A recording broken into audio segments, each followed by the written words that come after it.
Hello and welcome to session 27 of Eyes of Saemyth. Holy shit, we're making fucking progress, boys. Who would like to give us a recap for the session? We're going to start off with that. Whoever does the recap gets an inspiration for the session.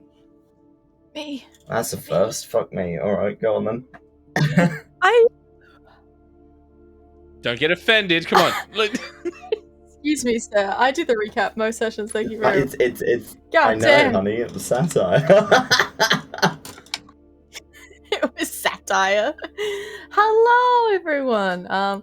Last session, the crew explored a little bit more of the underground city known as the Violet something. Oh god. City of Violet Gold. Hello. City of Violet Gold, thank you very much. We explored more of the City of Violet Gold. We were given a little chateau that is owned by a little druid man who has his own kind of little druid grove going on.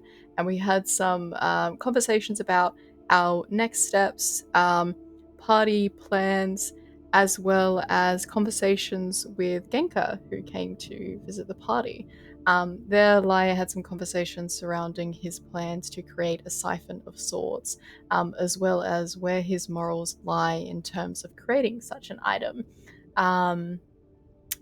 There was also conversation surrounding a rabbit hunt, which turned into a bit of a shit fight in the middle of the night when Sinza got the primal urge to hunt said rabbit. Leading to a confrontation in the city where the party met a group of bandits and a rabbit folk. I forget what her name was. I'm sorry. Miha. Miha? Where Lyre really pulled up and tested his abilities and sorry. just annihilated. Sinza also crashed out because she couldn't hit anything. I forgot about that. That wasn't Sinza, that was Lav. That's the one thing I do Lav remember. had a crash out, So which was caught in 4K. Laugh and fucking rabbit. Oh, cool. Rabbit on the rabbit. I need you to understand, 7 rolls all between 1s Even and at 5s. advantage, It's too. just like... Imagine. Especially when you're having your some of moment those were of at advantage as transformation well. going on a rampage and then you miss everything. Yeah, that's the fucking karma of it all. Yeah, we, I guess, slayed and were told by Genka to leave fairly quickly to not drag ourselves into the drama that this may create. So I believe the party are on their way back to our little chateau. I believe so, but yeah. Okay. That's it. Yeah. So, the 4 of you were making your way.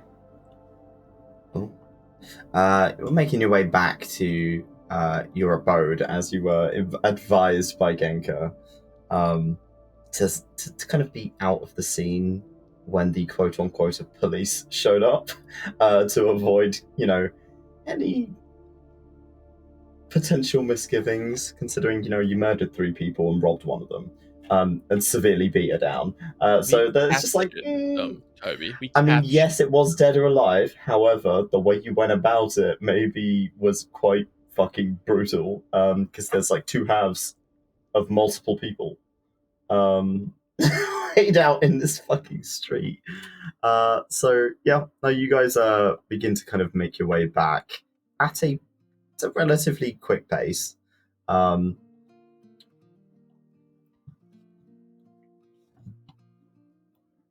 You'd left the door open by the looks of it when you'd kind of fled after Sinza when she had bimbled off into the night. But it seems that the place is sort of undisturbed as you make your way back. For the time being, I will say that Ymir is being quiet, kind of avoiding conversation. And as she makes her way in, she makes her way to her room, which I believe was the bottom one here. She heads inside and closes the door.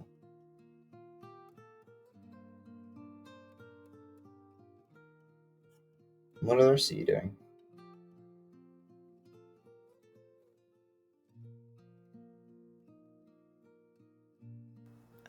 Sinza kind of coming down from that primal need, she just finds herself a glass and some water, and she's just like drinking water at an alarming pace. And she just maybe takes a seat on one of the chairs or couches nearby, and is just trying to like recenter herself before she eventually does go to bed. What time is it, Toby? You're looking at maybe like 2 or 3 in the morning. Go bed. It's bedtime. Go bed. Go bed. Lyre seems rather defeated and just angry, so he just sort of storms off to his room. Kaiden. He's gonna go grab a bunch of bread and then go to his room. Bread. He's just stuffing it in his mouth. He's hungry. He's just stuffing. He's got like a whole baguette in his mouth. Goes to his room, basically passes out on a rug. He doesn't sleep on the bed. No, he doesn't get to the bed. He's half asleep and he just passes out on the rug. Fantastic. That's our ball. Yeah. As the night passes, you can take a long rest if you'd like to. Thank God.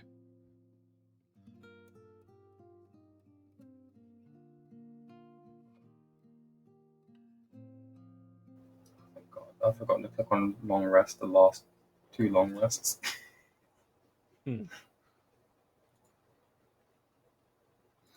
Well, that's not great. No, I was at like half health when I should have been at full, but I was like, fuck it. It's not like I take much damage. Oof. Yeah. So as the night passes, each of you begins to wake up. You begin to wake up maybe about 9 or 10 in the morning, sleeping in a little bit, in order to kind of catch up on the sleep that you weren't getting. What's everyone's passive perceptions here? I think Kaiden's got pretty high one because his wisdom is pretty high. Yeah, No, Kaiden's is 14. Mine's 11. 11. And Sinza's... Same as Kaiden. Yeah, same as Kaiden. Okay. Sinza and Kaiden, both of you kind of wake up to the sound of something moving around in your kitchen, like in your living area.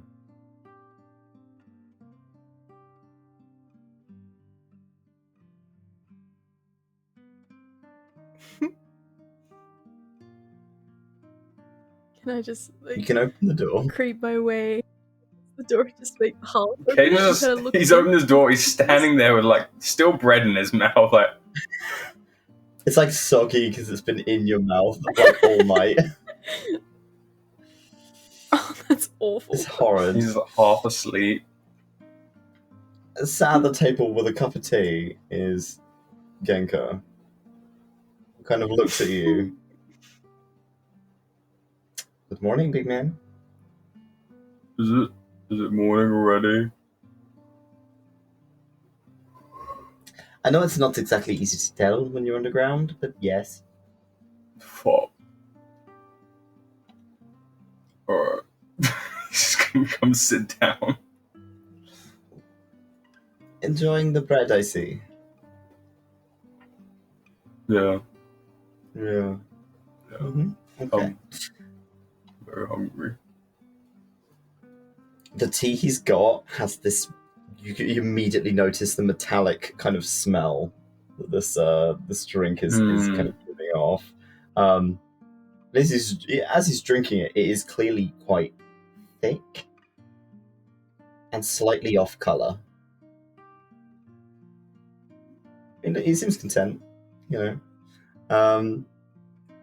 Just kind of sipping away. Sinza, you can see Genka through the crack in your door as you kind of peer through it. Yeah, seeing it's Genka, Sinza, she probably just has like a half blanket over herself, and she's just kind of holding it around herself and groggily makes her way out. And she's gonna make herself a cup of tea as well. And she just mumbles morning as she goes past. So you're not morning people. Good to know. No, not particularly, no. This is effectively like staying up late for me. so I'm not really that fussed. Yeah. Well, what are the other two? They just sort of sleeping in, or what? I think so. Lyre should be up soon, and Ymir sometimes sleeps in a little bit, so yeah. Well, I should probably wait until Mr. Lyre is awake, but Lyre! Genk is here! Lyre actually walks out fully dressed and well groomed. He's been up for a while. He's just been in his room. Good morning. Finally, someone who's a bit more with it. Hello, Genka. Are you okay after last night? Fine. He kind of looks himself over. Don't think I even got any like grazes or anything. I'm fine. How Nor about did you? I. Not a scratch. You're a talented wizard, my friend. I know. So he kind of leans back and takes another sip. I assume your friend, you said you should probably be sleeping in. Oh, I will not, and he kind of pulls out this bag, places it on this table. Shunk! There is an obvious sound of kind of quite a lot of money. Well, you what? You thought you weren't going to get rewarded for, doing your efforts or whatever. I just wasn't expecting to turn around so quickly, if I'm honest. Well, I didn't tell them who did it. For your sake, given that it was messy, but... How much is in the bag, out of curiosity? Kind of goes through the bag, and kind of gives a vague look over.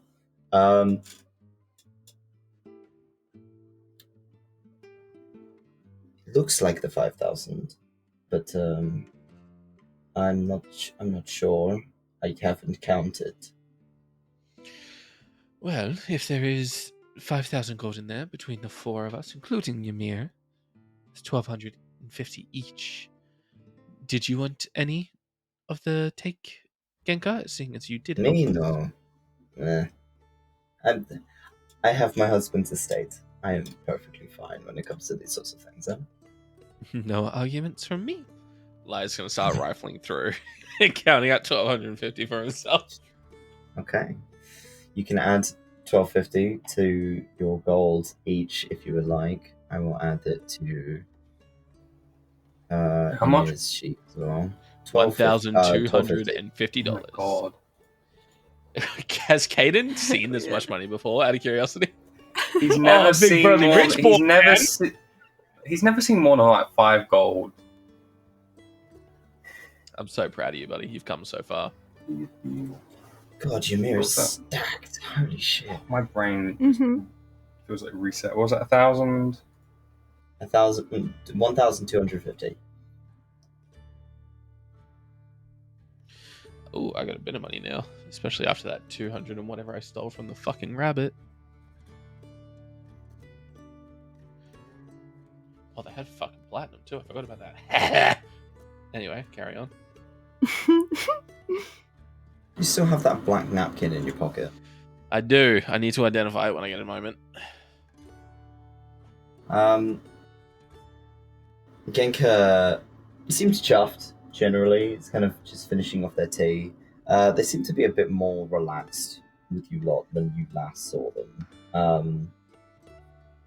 As if that bonding experience was a kind of a nice little, oh, now I know what these people are like. He doesn't seem to act any differently towards you, Sinza. Despite the mannerisms you were showing yesterday. If anything, in the battle he was pretty unfazed by these sorts of things.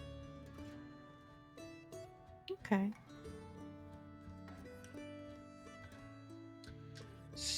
So, did anything else bring you around other than sharing the gold, Yenka? They're making some progress on the letters to the White Wolf in regards to an invitation. Because if we get an invitation, we don't have to pay for it. That makes life a bit easier for everyone. But we may be telling a few white lies in order to get there. What white lies are they? Well, we've got to kind of make up a reason as to why we're going there and not that we're going to interrogate him. But, if we very, very gently inquire that we have business communications we would like to make in person, and no, we do not want to have them with a chorus, we want to speak with him. I'm sure the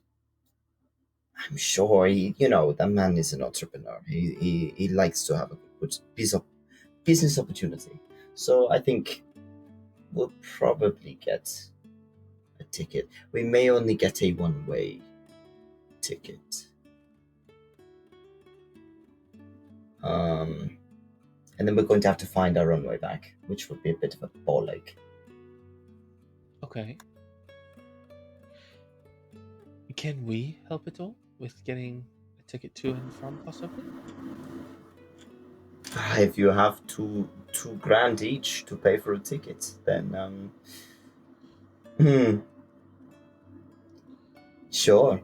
If anything, I would like this expense to be covered on behalf of you. You're doing us a favor. Is there anything we could do to pique his interest to want to get us to come, to at least help cover that aspect?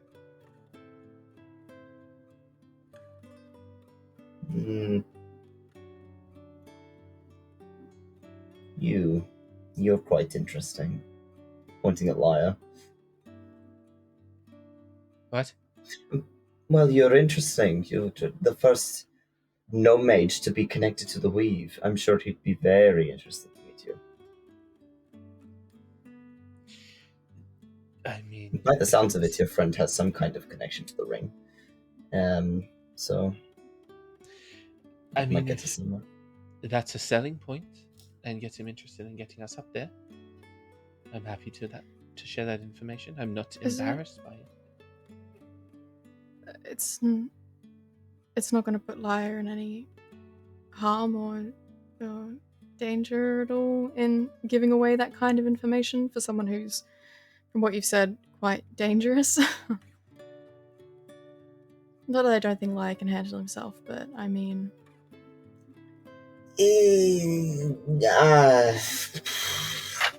I could not tell you. It would be safe to assume that Lyre would be in quite a bit of danger just going to the ring at all. The syndicate, his government, I suppose you could call it, is centered around the Magic University. So you waltzing in saying, I'm a no-mage with incredible power, you're going to piss off quite a lot of the students, I'm sure. And the students are not really people to fuck with, in the nicest possible term. They're all like him. Look, I'm not embarrassed about what I can do, and I can look after myself. If it helps us get there and maybe back, I'm happy to share that information. I will let the matron know. She's the one doing the writing, after all. Just having enough of a reference from her might be enough, but we will slip that in, and that might turn the tables a little bit. We're already acquaintances, so he knows about me. So if I'm coming with you, at least we're not sending a group of strangers.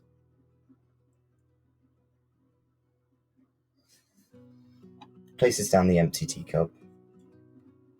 I assume you have plans for the next couple of days while you are waiting. I heard you mentioned that you wanted to go somewhere and then come back. That's That might be a discussion for the group. Well, you've got time, so I will be here either way until you leave for the ring. Then I will be accompanying you. How much time did you say we would have between, I guess, us being invited up to the ring? You said it may take a couple weeks. Couple weeks, maybe just a week. It's the postal service to and from the ring is not exactly smooth. Okay. That gives us some time, so... I will leave you to your group discussions and for you to wake up as he kind of gestures to Kaiden, who's half asleep, eating a loaf of bread at the end of the table. It's just white bread. He's just eating.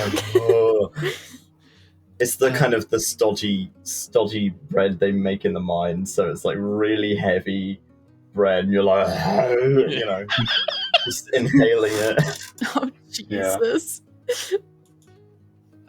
Genka, do you have a workshop or a study I could stop by later and we can maybe work on the siphon? I have my husband's forge. If you ask to go to the Feldspar estate, then someone will escort you. Feldspar estate. Got it. As Genka kind of stands, they bow, as it seems like almost like a customary thing, before turning on their heel, and leaving. You're left alone in your little abode for the time being.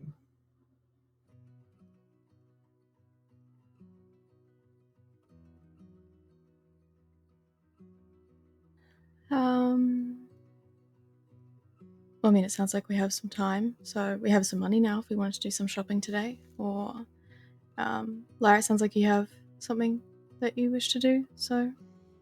I have plans. Mm-hmm. I wanted to, I guess, have a discussion with that kind of span of time that we're going to have between things. And when we'd originally had the discussion, we'd possibly be looking at going to the Whisper Fields. I think my condition or my actions last night may have been a point that I may not be ready for that.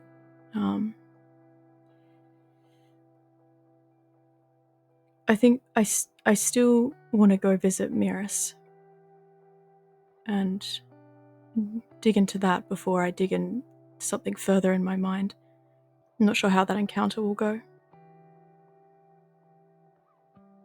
How long were you having those urges for before last night?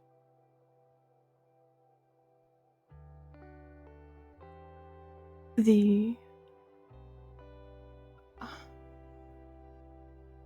you want the short answer or do you want the long answer? How long? The urges to hunt, maybe in the afternoon, but it was nowhere near as possessive.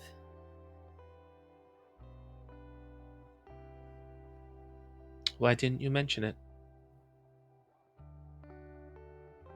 I thought that I could control it.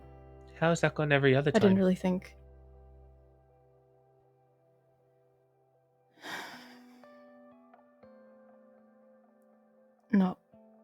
Not great, but again, this is something I've been dealing with for a while, so I thought that I could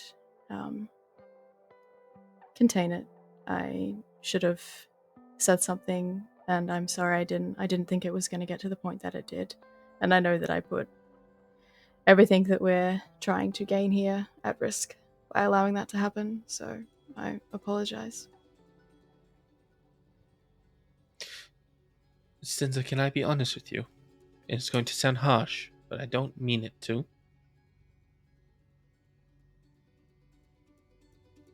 Yeah, I'd expect honesty. You need to stop trying to keep us together when you're falling apart.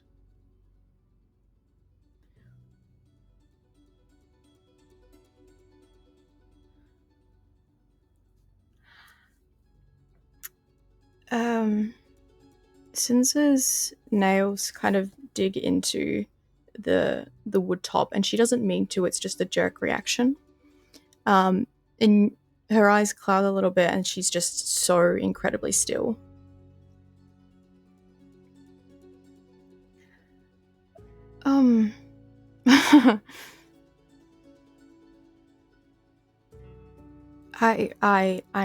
I'm simply trying to just keep everyone happy, and that's the best I can do, and that's the best I can offer. So I'm sorry if it's coming across in that way. I'm just But why is it your job? Since roll me a whiz who check. else is gonna Fuck. A wisdom save. Bites Lyre's head off. wisdom? 12. Someone else has told you that before. You don't remember who. Sorry. No, you're fine.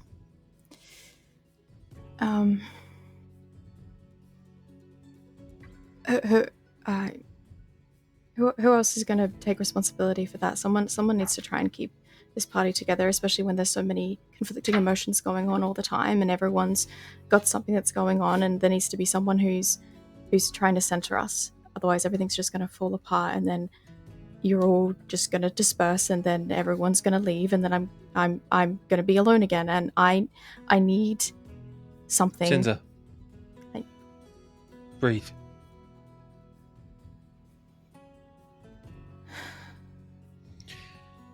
We were all brought together by a chance and by a dream that has somehow connected us.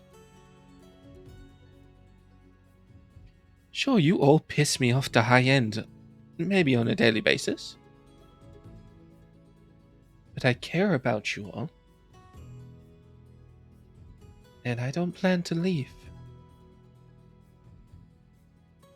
You said you would. In the beginning, yes. When we had... I'm scared I'm going to say something that's going to make you say that again.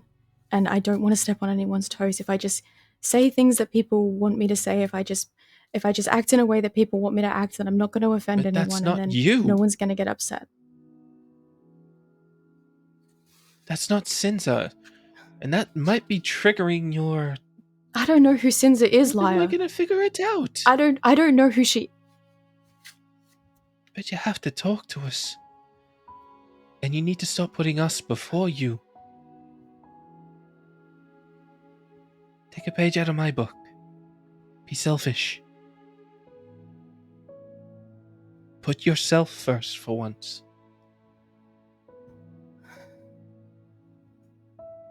I don't mean to make you angry or scared or defensive over this, but you trying to keep us together is tearing you apart because you're not focusing on what you need.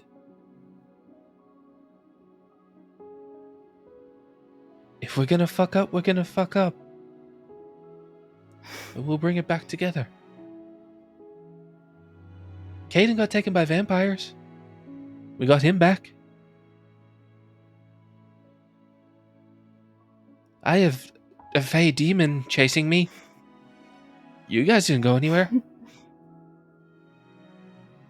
I made Ymir a promise that I'd cure a warp, or at least figure out how to fix it. I haven't done that yet. I can't leave. And Kaiden just kind of goes where he's told.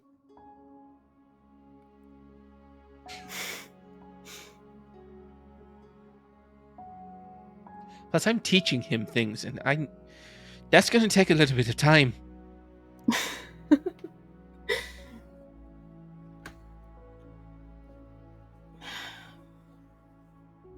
I want to apologize, but then I feel like if I apologize, then I'm defeating the purpose of us having this conversation. I'll get him to headbutt you.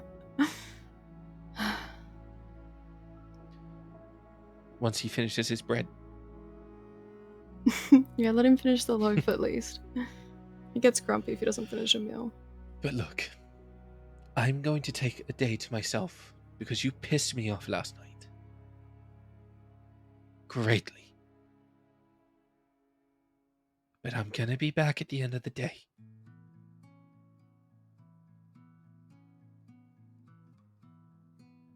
Everyone needs their space from time to time. Everyone's gonna get angry. I know. Doesn't mean they're gonna leave.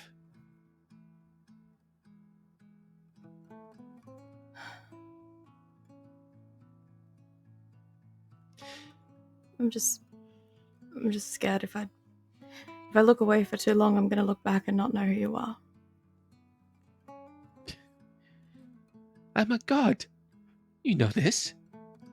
Not I'm yet. getting there. Okay. Figuring it out.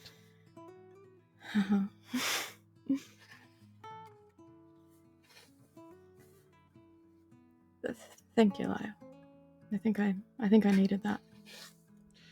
Any urge to hunt, to... I don't know your other urges because you haven't told us what the fuck they are. Any urge, whatever the fuck it is, just tell us the second it kicks up.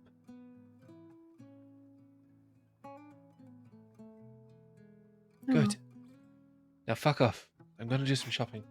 Lyre stands up and begins to walk out the door. Okay. Lyre bimbles off down and outside. That's what I was gonna say. God almighty. She horny. She has Lyre, I have an horns! urge for Iris. And the two of you are left at the table. There's a silence, you know. You look like you're deep in thought, Kaiden. I'm trying to remember what we were supposed to do today. I can't remember. I don't know if we have anything we're supposed to be doing today. I thought there was. You know what we could do? We could go see that merchant guy. Which one?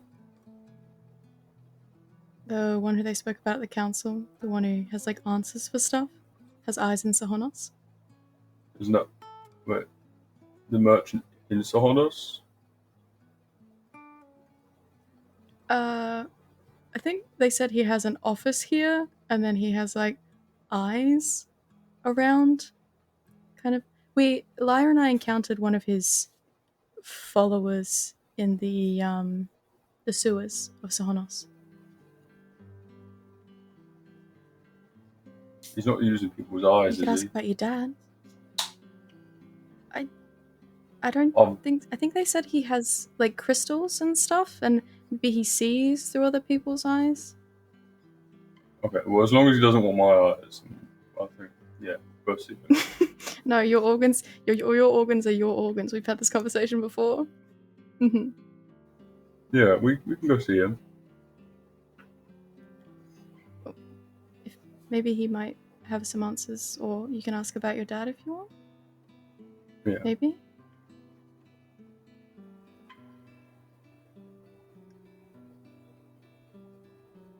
Did you get some information while you were in the library? Did Lyre help? Yeah, we got some information. I just don't think there's much we can do right now. So. Yeah.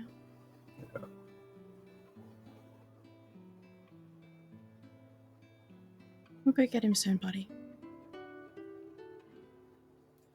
I hope so. Yeah. Just as a little note, kids, if you're ever stuck on what to do, you have the quest log. You can double check to see what quests you can do. Yippee! Yeah. The information that you did find out, Kaiden. I can show this to you guys. There you go. Okay. Oh, thank you.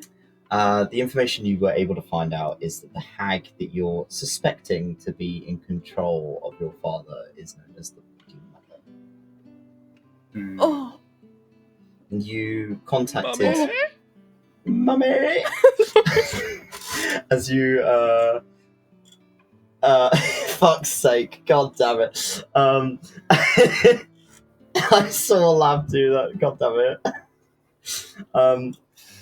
As you contacted your mother in order to see if she knew any information on it, and she said that she would get back to you. So you are kind of waiting for a sending back from her, from 𝘏𝘪. But for the time being, you're kind of in the dark. You've got some information, but not really anything physical, not just yet. Okay.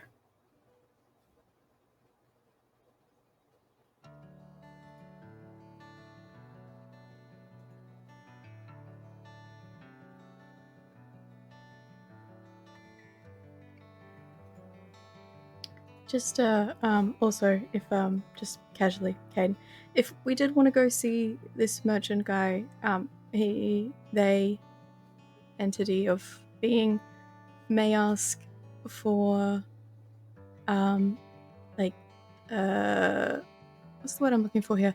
Like a secret, or like something that you hold, like knowledge wise, is like a trade. So you get something for something. So it's not just like an open air trade. This is why they are called the merchants. Dun dun! Well, I don't know if I've got much to Rock offer. You have your rocks? Well, that's no secret. And 2, that's my rocks. Okay. You have knowledge on the groves? Animals that live there? Yeah.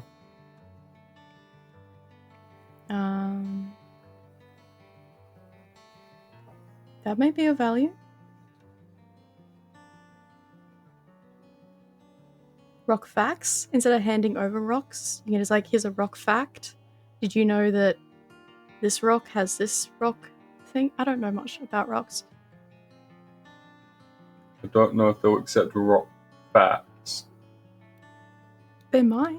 It's If you make it sound really knowledge for intriguing, knowledge. Mm. You never know. Mm-hmm. If you make it like a big song and dance, like, did you know that this rock, throw glitter or something, does this cool thing? Like, play it up. I'll have to think of something on the way. We don't have to go now if you want to get something other than bread for breakfast. We'll go do a bit of shopping and try and find him.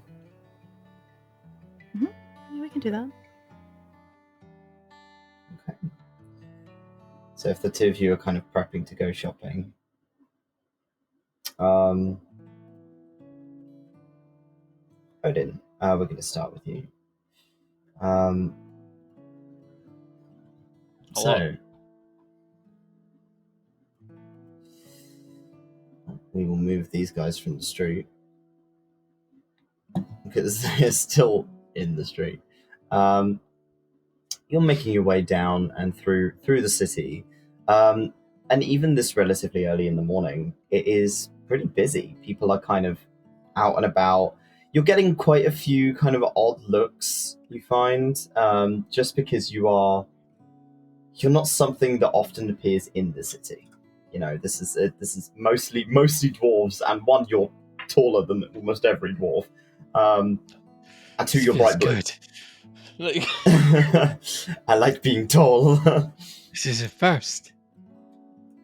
Okay. But as you walk into the kind of the trading kind of area, the district, there is a large kind of selection of different traders, some of which stand out, some of which are a bit more kind of tucked away.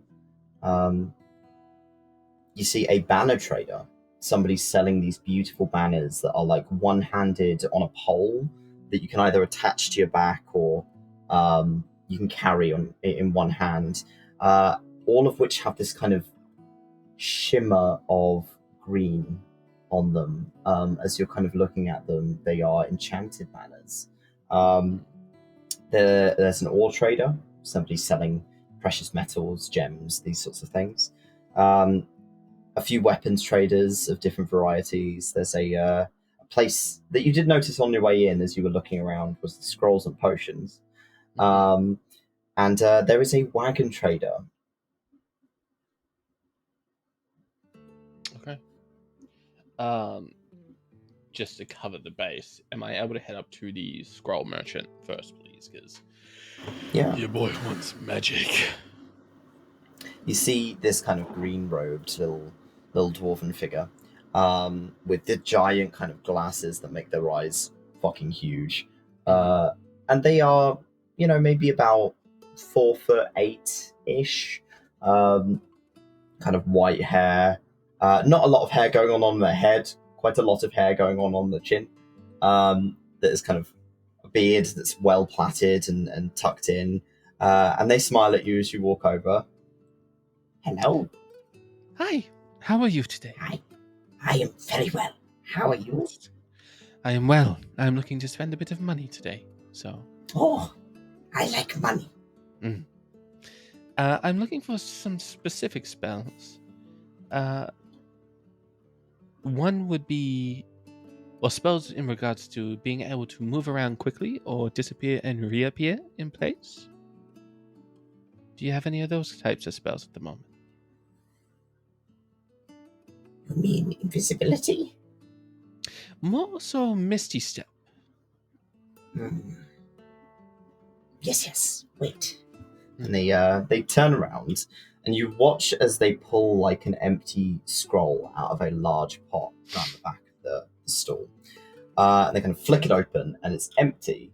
And as they place it down, they pull this. Best way to describe it is like a stamp off of their hip.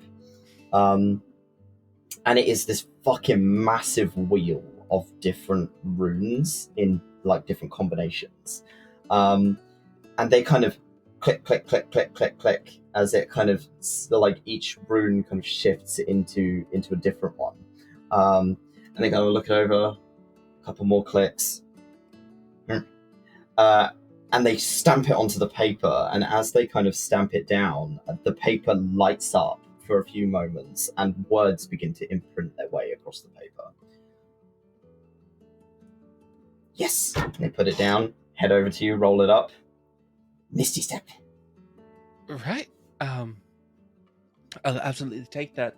And on the topic of invisibility, I would like to see invisibility, if possible. Yes. They turn around and they do the same process again. It's this click, click, click, click, click, click, click, click. They do it a lot more with this one because it seems like there's more runes on See Invisibility than there is on Misty Step. And again, they're kind of like staring at the stamp and... Yes. Thunk lights up, and the words are different every time. There is just a sort of like how the spell works is imprinted onto this scroll. And then they kind of seal each scroll with a stamp, like a wax seal. Kind of waddle back over to you, place it down. Thank you. That is scrolls that I've been looking for at the moment. Do you have anything of attacking, damage spells, defensive spells? Anything you specialize in or would recommend? For lack of me figuring out how to say this in character, they can do up to level 5 spells. Damn. So they have some pretty chunky ones. They pull out a few that they've pre-made and place them on the table. Okay. This one. Expensive. Good. And as you kind of roll it open, it's Cone of Cold. What level is that? That's a 5th level spell. I don't have access to 5th level yet, so I'm not really looking at that right now. I might pass on that, but do you have a spell called Phantasmal Killer? You watch as they pull the stamp up, and they kind of click it over, and they're looking at it as they're clicking through it. Yes, I can do this. I'll take that and a classic fireball. I think. Fireball. Yes. As you are kind of watching them click through the stamp, and they make these scrolls for you. So I'm very quickly going to look up some prices. Prices? Yeah. Yeah.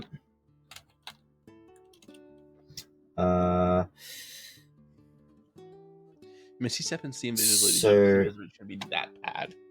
Yeah. The most expensive one you're going to get will be Phantasmal Killer. And a 4th level scroll is 320 gold. Cool.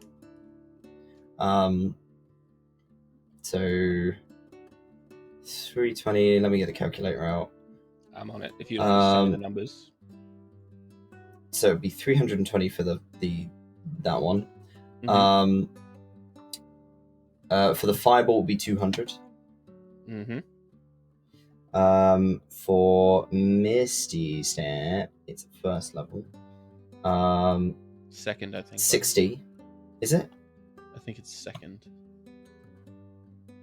I just don't want to fuck you. It is indeed.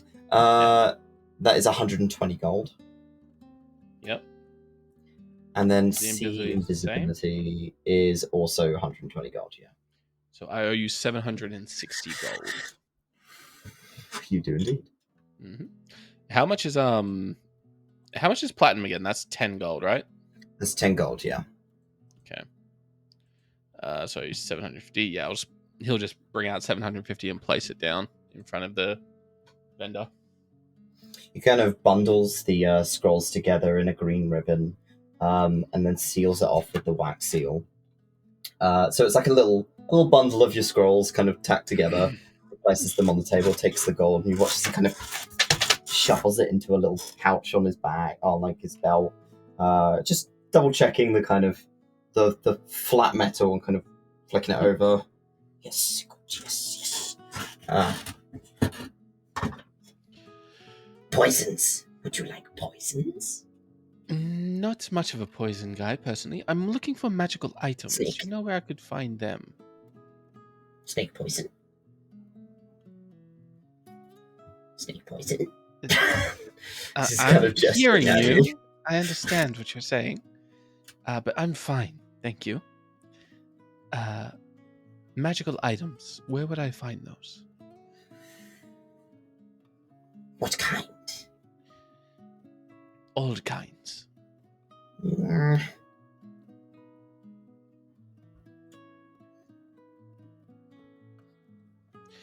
I'm a spellcaster. My friends are more hand-to-hand combat fighters.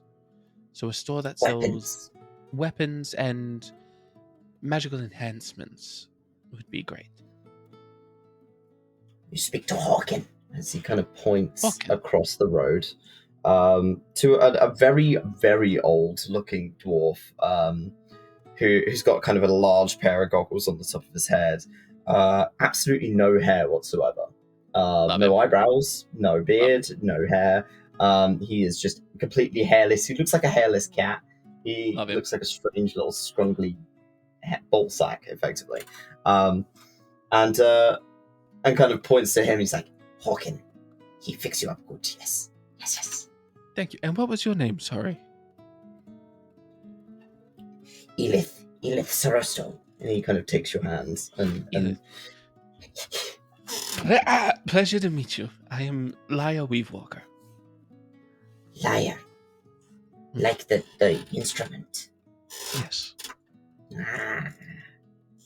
Ylith is smart. Have a good day. Take care. Come back. Buy more scrolls. I will bimble off. I'm going to add those spells to my repertoire. So I've put the scrolls in your inventory, but you are going to have to label them for me. I also have a fuckload of paper and ink still that I will use later on to inscribe those. Put those in your spell book. Yer. Okay. As you head over to Hawken, you see this fucking scrungly little dwarf. It kind of looks up at you. Hi, good morning. Hawken, I believe. Oh. Hi. Hey, Just wondering if you have any magical items in your stock. Something that could maybe boost some of my abilities or enhance some capabilities or anything you find what interesting. kind of abilities? Like, you gotta be more specific. I can't take much of a hit, so I would like to be a bit more heartier. So you're weak. Okay. Sure. As he kind of like looks you over and he's like, Now, I'll see what I've got. as he starts kind of going through his stock. Give me a hot second while I look it over. If I light this dude up on fire for calling me weak, do you reckon we'll get in trouble? If I just drop a fireball, I have the scroll in my hand. Do it? I think Lav wants me to do it. Blow up. No, If you want to blow no, up the no, bonfire. behavior. Is there a specific kind of armor you're looking for? Not I'm just looking for any kind of magical item that can like maybe give me a buff in Constitution. Because I need it.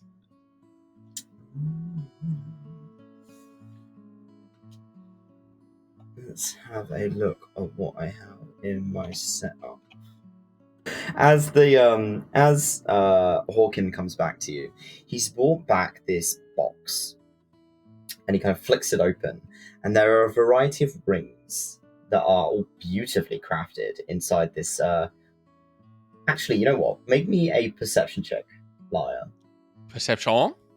Perception. Pardon? Pardon. It's gonna be a 13. 13.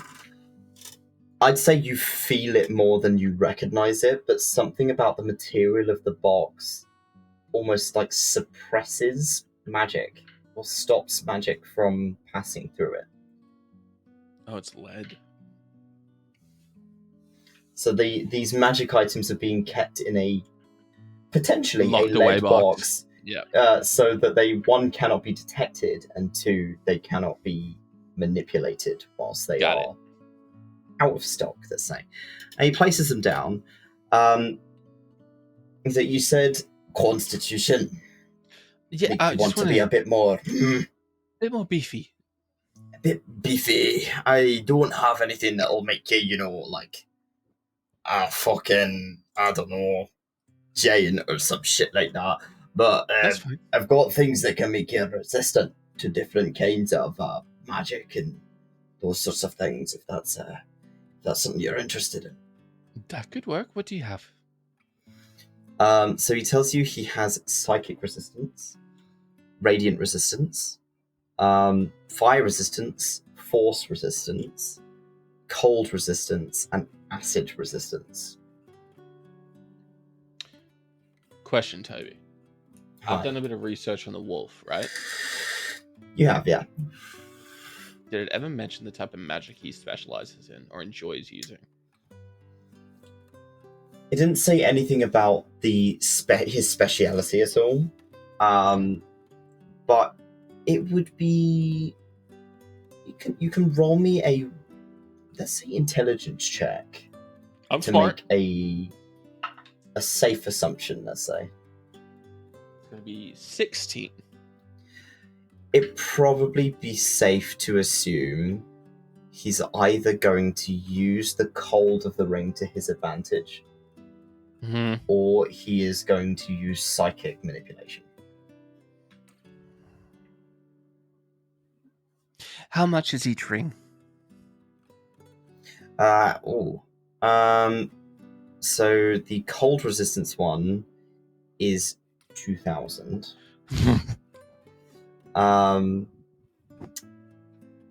And the psychic resistant, wherever the fuck it is. I was just looking at it. Where are you? There it is. Is 1,200.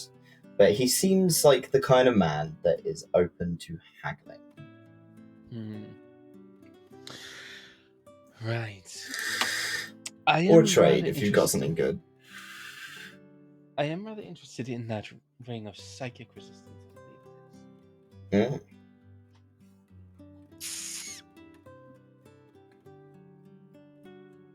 I do have a few small items that you might be willing to trade for, if you're interested. Kind of leans over the table. Hey, what you got? So first off, Lyra will pull out 800 gold and place that on the table. This is to cover a large deposit of it, obviously. But I came across this in my travels recently, and he'll pull out the Dust of Disappearance Ah, okay, yeah. and place that on the table. He kind of leans over, kind of takes the little bottle and gives it a shake. And you watch as he kind of pops it off. Puts it back on. Hey, I could take a couple hundred off for that. Okay. What total would you put that at then? I could do that and the 800. That'll cover the price of it. Okay. I also have some friends in town who are looking to spend a bit of money and are looking at other shops. I could point them to you. Well, and he kind of flicks his invisible ass hair. This fucking ballsack looking dwarf is just like, really? As you kind of mentioned, as you mentioned that you'd point them towards him, and he's like, well, I've got more than just rings in stock if your friends are looking to buy some other things, but you look like the kind of guy that enjoys a good ring. It's why I brought me. Well, they actually earned a bit of gold recently and have quite a lot of it. Looking to spend too. If you knock down that price, maybe 100 gold more. Take 700 gold and the dust. We can call it a deal. Roll me a persuasion check. Yeah, thank you. Persuasion. 17. 17. Okay. He kind of looks it over, looks at the dust. Yeah, go on. Perfect. Well, I will take back 100 of the gold and slide the rest over. Okay. And give me that ring, As baby. You take this ring out. It has sort of a green gem embedded in the top of it. It's got kind of a golden pattern to it. As you put it on, it shrinks to fit the size of your finger. Do I feel resistant? You feel... Your mind feels fortified. Perfect. Yeah. He smiles at you and he's like, anything else for the... I don't know what kind of person you are. I'd make a comment, but that just makes me look like an asshole. Wizard? You look like a wizard. You look poncy. Call me Lyre. Lyre. Anything else for the Lyre? No. That'll be all, thank you. He kind of nods. Well, make sure you tell your friends about me and tell them to tell me that you sent them and that. Yeah, that. You know who they are, Hawken, trust me. They stand out. You'll see a goat and a boar.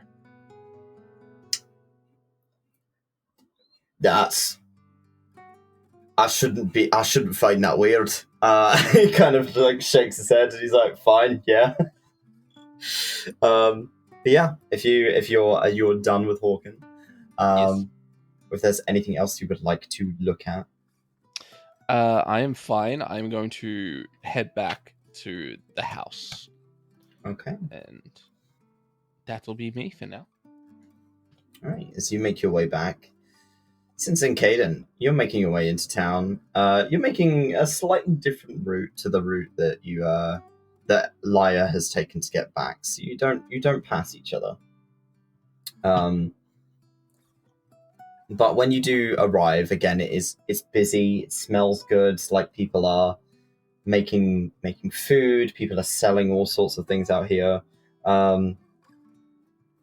Yeah, there's a variety of people here. If there's anything of interest or anything that you are looking for particularly. I'm gonna do as Father Lyre asked and upgrade my weapon. So you're looking around. There's a couple of different kind of smiths, and make me a perception check, Sinza.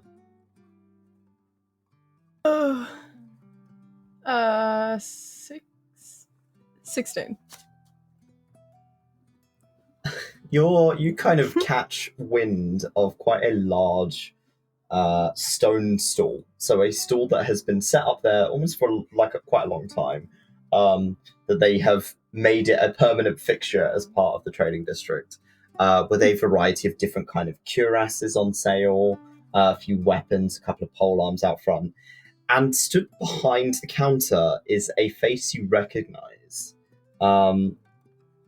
Is a blonde dwarf, kind of curled back hair, like flat back hair, the long kind of beard tucked into his belt, wearing a large kind of apron with a big pair of gloves. It's one of the council members. Oh, wait, is this the guy who wanted to go drinking with Kaiden? Oh, shit! Yeah, we're going there.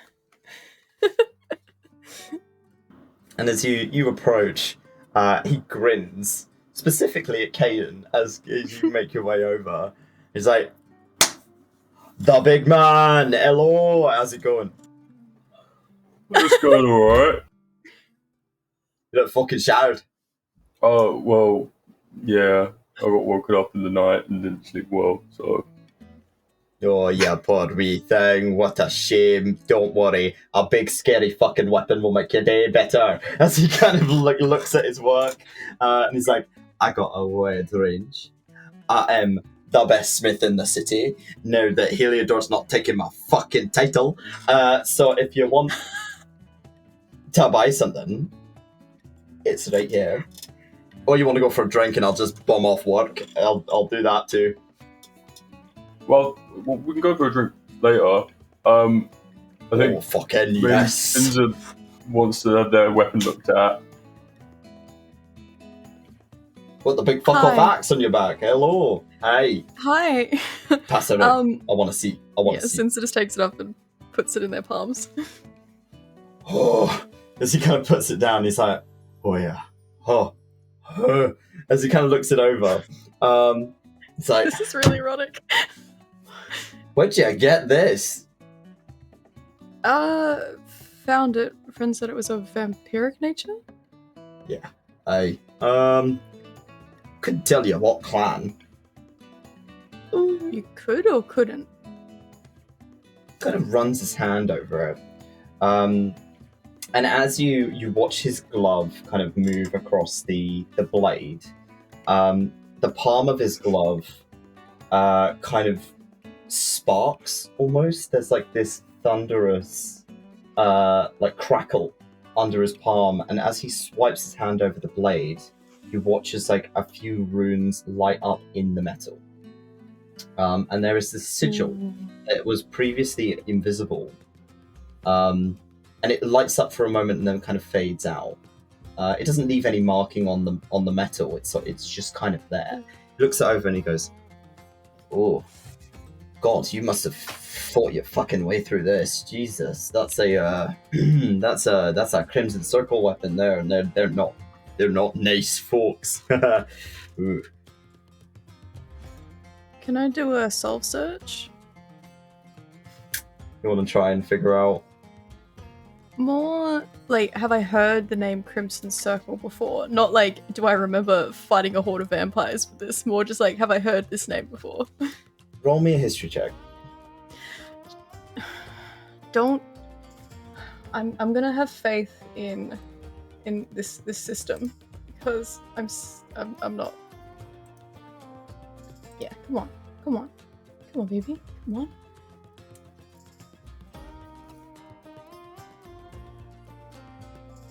I'm gonna have faith in this system. God hates you.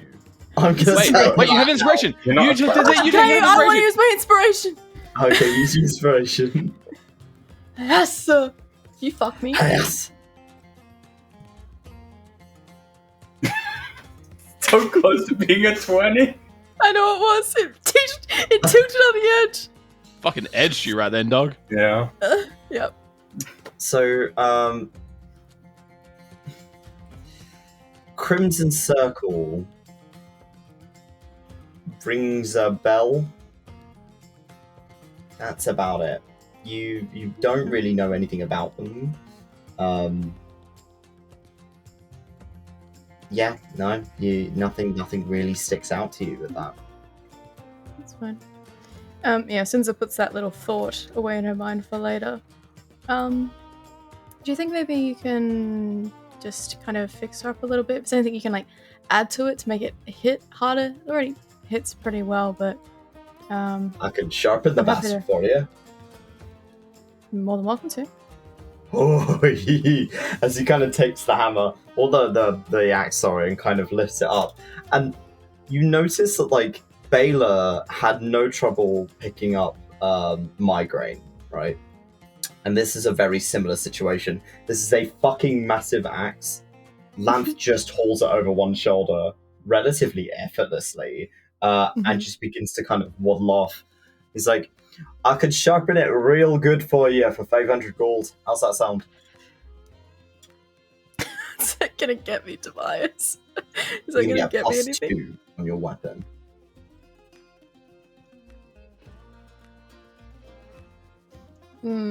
So will it then be a +7 weapon? So it'll be considered a magical weapon, and it has an extra +2 to hit. So yes, question mark. Depending Yes, I on what believe your so. 2-hit modifier is at the moment. Yeah, it'll be a +7. I think that's pretty good. That's pretty good. Yeah.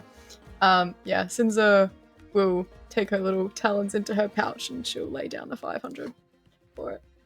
Sounds good. And you watch as he kind of puts it against a grindstone and begins to kind of pedal the bottom of the grindstone with one foot. And sparks begin to fly off the edge of this blade. It takes him not particularly long, whilst you're kind of mooching through his other things. As he begins to kind of put this together for you, you listen to him kind of humming a song. Just like going about his business, and he brings it back to you. This blade is definitely sharper. As you pick it up, the first thing you notice is that it feels lighter. Feels like you can swing it harder with the force that you usually put behind it. I have put a +2 great axe in your inventory. Oh, thank you. You also notice that, like, because of this kind of movement, you're like, oh, I could probably do more with this. You've gained the mastery property of a great axe.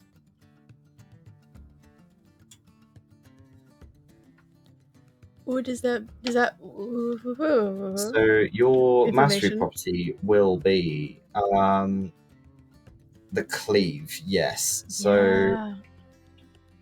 if I can find the information on that, because you did have... That's one of the new rules, right? Yes. With the, like how Nox has the grazing. Oh, that's so cool. You'll hit people next to who you're hitting with it. Yeah, you can effectively hit multiple targets in one swing. If they are within range of you and they're in kind of the right positioning, you can hit multiple people. I will add that to your weapon before next Thank session. you.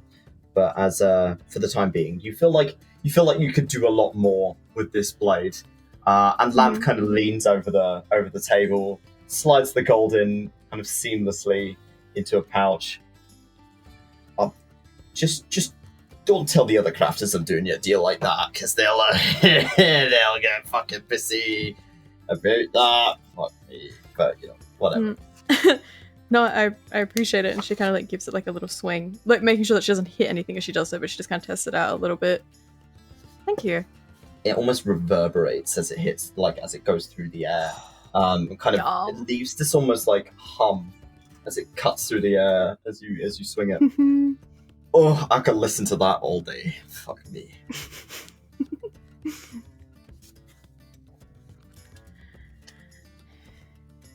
Got anything else in mind, lass? No, I think I was pretty happy with just the axe, but I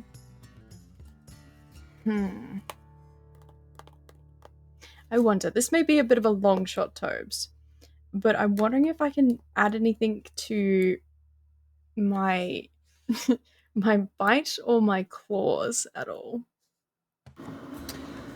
Because they are natural weapons, not at this stage, no.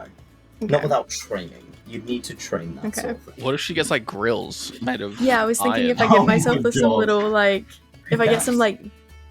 like, steel caps on my like little fangs. If you pitch that to him, he kind of looks at you and he's like, "You got pretty big fucking teeth. Like my finger. Fucking look at that. Alright. I could probably make him for you. It might take a day or so, maybe half day, potentially. But custom work costs a little bit more if you're willing to spend the coin. How much are we looking? What are you looking? Depends on what you want it made out of. Anything but Fucking platinum. anything but silver, basically. How much are you willing to spend?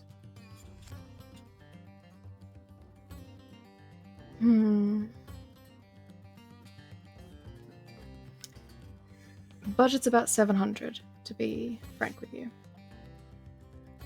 Okay. Now you're not allowed. You're not allowed to tell anyone that I've got this, because he kind of pulls something out from under the table and slides it across the table. It's a little box, and there's inside it are two kind of small bars. One of which is made of cold iron, and the other is adamantine.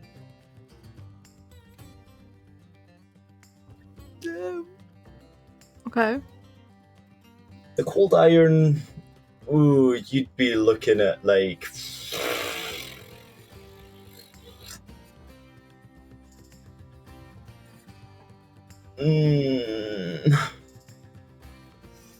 300 a cap. So 600 total. The adamantine will probably be closer to $1,000 a cap. $1,000 a cap. Okay. It's the rarest material in Sith, and you know, we don't have much of it here. Just for my own curiosity, what is the kind of damage to those kind of things? Just for my own curiosities. So both of them would classify as a magical weapon. Okay. The cold iron would be treated as magical only when used against fey creatures. The adamantine? The adamantine.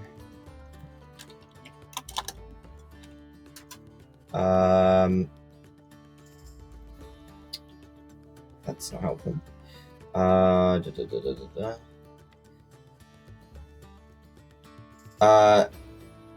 Whenever you hit with it, it crits automatically.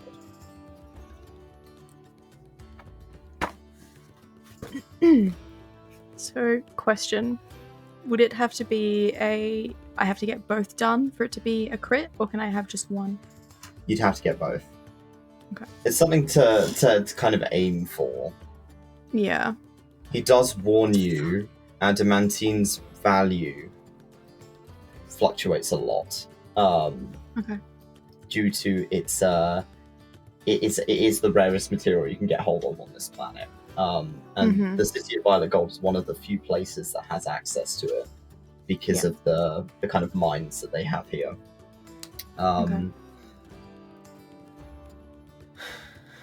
Just don't tell the matron I have this. And he kind of closes the box and puts it onto the table. I appreciate you showing it to me. I might put it on the future wish list. So we'll keep it our little secret for the time being. Oh, I forgot you still have unidentified equipment in your inventory. I do. You do. And he kind of smiles at you and he's like, well, if you ever fancy getting the caps made, well, push comes to shove, you can always write me a fucking letter. I can get them sent to you. They're small enough, they'll go in the post. Do you have like package insurance? So if they get lost in the mail, then I get paid like back the value of the package, or is that something? That's the harpy's fault. If a harpy gets fucking shot out of the sky while it's carrying your post, I mean, that's kind of its fault for flying. Okay. This is why we shouldn't have wings. Yeah, land creatures, I guess. He just kind of looks at you like,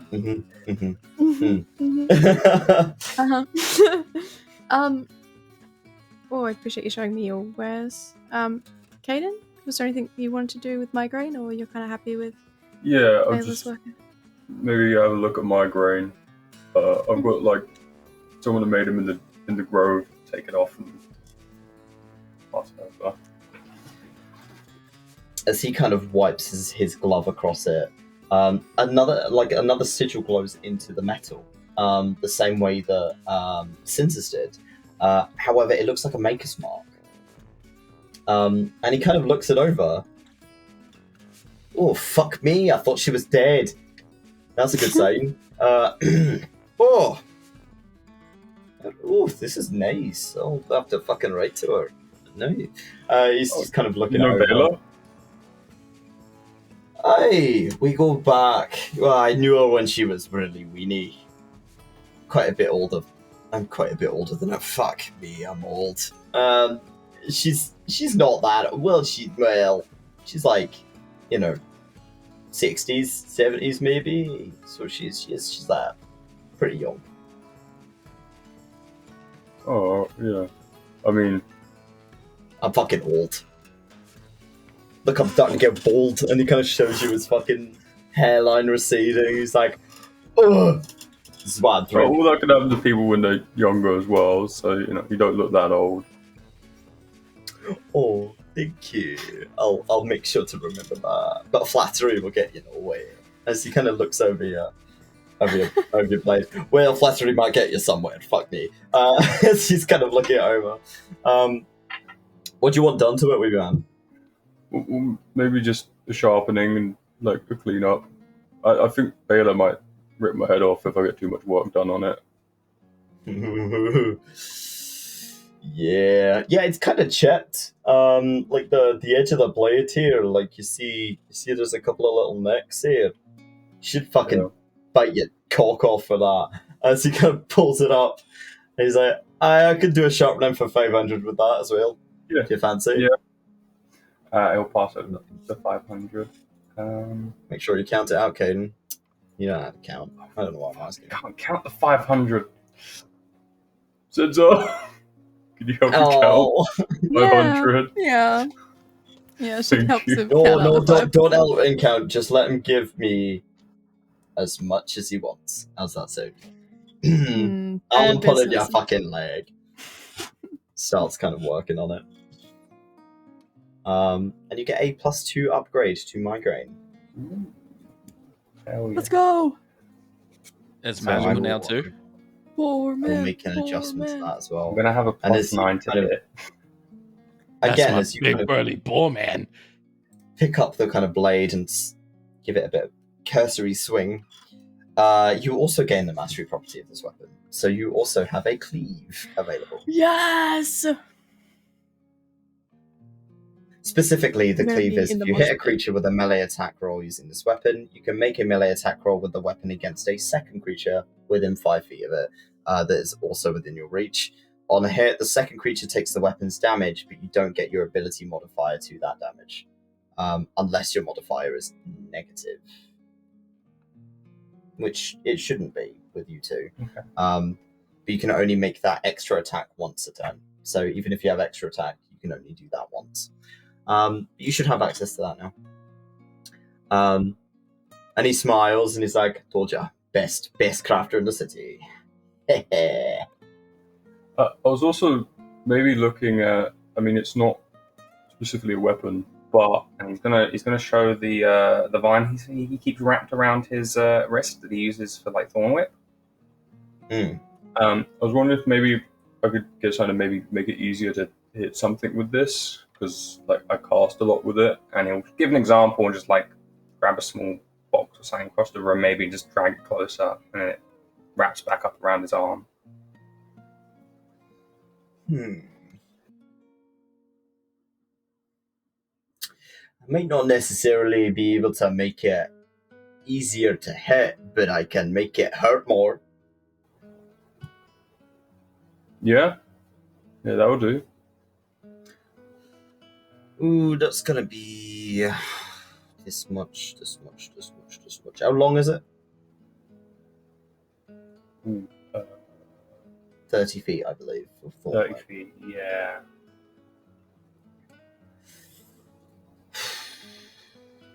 I can do that for... I'll add 4 blades to it. I can do it for 400 per blade. Yeah, that sounds good. Right. So you watch as he kind of takes... You wrap it off of your arm, pass it over to him, and he takes it and kind of pulls it out, pulls a few things off of the side, and begins to kind of slide almost these caps onto it. These kind of little round metal caps look like a coppery color that go quite nicely with the general green. It kind of blends quite nicely. And as he kind of rolls it up and then like flicks it, you watch as each of the caps kind of splits into 2 short blades on either side of the thorn whip. That's sick. And it effectively becomes like a chain whip that is split into lots of like 4 separate blades along the thorns of the length of the whip. You can always add more, but I only have 4 in stock. If that works for you. Yeah, that works. It's gonna fucking hurt. That's what I'll do. Yeah. Might add more later. And wraps it up. Places it on the table. 400 gold then, please. Passes over the 400. Perfect. With some assistance. So your thorn whip Cantrip. now has an extra d6 of damage. Oh, nice. That's good. That's if it hits now. So at the moment, because you are 8th level, it does 3d6. Okay. Pretty good. I'm sorry, So how I'll many? make those 3d6. Oh, yum. So I will add that to your sheet, as and when.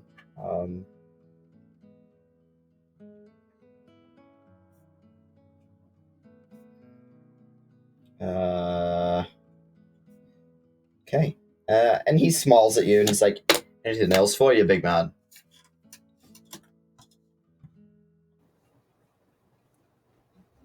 What was that? It cut out for a sec for me. What? Anything else for you, big man? No, I think that's it. Well, actually, I have something you might be interested in. And he again kind of rummages under his his table, and kind of pulls out what looks like a glass jar, filled with lichen and this kind of green smoke. And he puts it down. It kind of rolls a little bit. He's like, oh, shit. Don't want that going off. You look like the type of man that likes to fuck around and find out, right? This is the bomb of fuck around and find out. It's fun. I make these for fun. I like throwing them into the bar when they piss me off. Oh, so you don't drink it? No, God, no! Do not drink that. No. Your breath would smell horrendous for the next, like, fucking decade. You don't want that.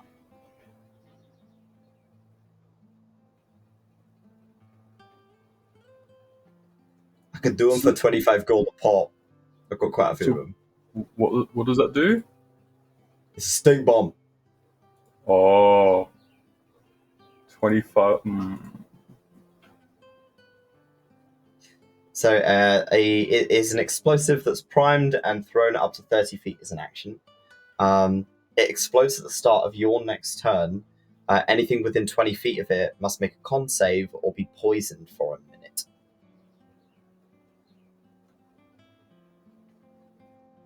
So it just makes him poisoned. Okay. Poisoned, yeah.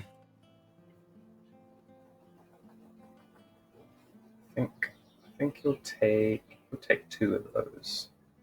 2 of those. That is a good choice.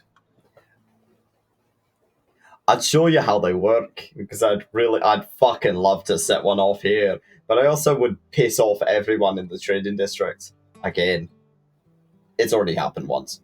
Twice. Don't worry about it. Did you drop one, or did someone throw it? I threw it for fun. Thought it'd be funny. Oh. I thought it would be funny. It's exactly that vibe. He's just like, fuck it. I fucked around and found out. Oh, God. It's fine. Dwarves are pretty good with poison, so most people were fine. Mostly. Mostly? Some Mostly. people get poisoned? Yeah, they got better. It's fine.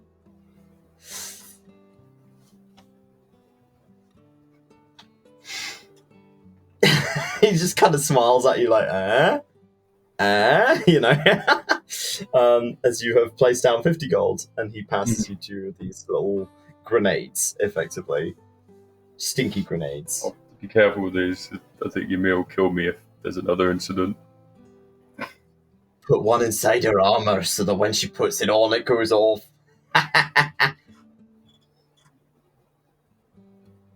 She'll just think it was like the world's worst fart. Go on. There you. Double dog there you. Shout thank you for Dunny. She might blame me straight away, to be fair.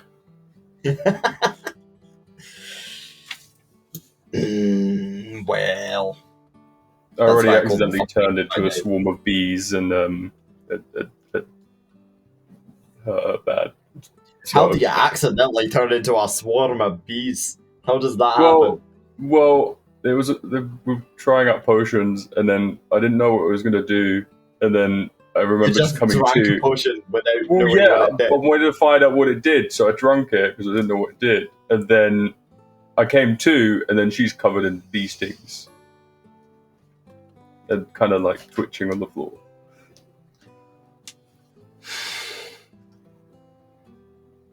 That's really fucking funny. He's just kind of like banter. This is why I want to drink with you. You'll seem like a good fucking time. Alright. Aye, if you need anything else from me, I'll be here for like as many hours as I could be arsed, and then I'll probably go for a drink. So, Where do you go for a drink? points to a tavern just down the street. It seems like it has mostly just opened up. There's kind of lots of little banners outside, lots of little tables and chairs and whatnot. He's like, I don't know if you can see it from here, but there's a table that looks like it's been broken and put back together like 400 times. That's my table. I'll keep that in mind. I'll probably be there later. Hey. We'll get into a good bar fight. It'll be great. As he kind of like smiles at you. Right, if there's nothing else for me, you've got a line. As you kind of turn around, you can see shit. a few people are waiting behind you. Quickly before we go, you were on the council when we spoke to the council. Also, I forgot my name. I'm Sinza. God. Am I that devastatingly handsome that you forget the yourself? light caught my eye. It was just yeah, I forgot myself for a second there. If we wanted to speak to the merchant, does he have like an office somewhere, or is there like a somewhere we can go and have a chat? Or you watch as his kind of green eyes are staring at you for a few moments, and he just goes quiet. Oh. Aye, the merchant will talk to you if you fancy. He's just told me he's available. Like now? Or like... I mean, no, if you want to. I mean, the fucker doesn't sleep, so you can talk to him whenever. Oh, okay. You kind of have a line right now, so is I don't want to hold up your You're gonna want to customers. go to the statue of the Ŵyl and ask to speak to the merchant. You'll see the door. Okay. Okay. There's a voice screaming at me in the background right now, sorry. Okay, yeah, thank you. Yeah. And Sinza's gonna turn and head out. See you later for a beer, big man. As he kind of See you later. smiles. See you later. As you two head See you out. later. Way. Who's one of magical Greg's? Go to the fucking Greg's way. He's very much a Greg's boy. Yeah. If there's anything else you'd like to buy, there are other traders. But we are going to take a quick break. And we'll be back in like 10 minutes. So see you in a little bit. Yippee!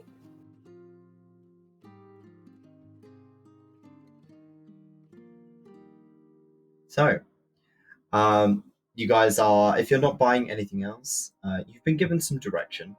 Lyre has head back to the accommodation, and you haven't heard from Ymir.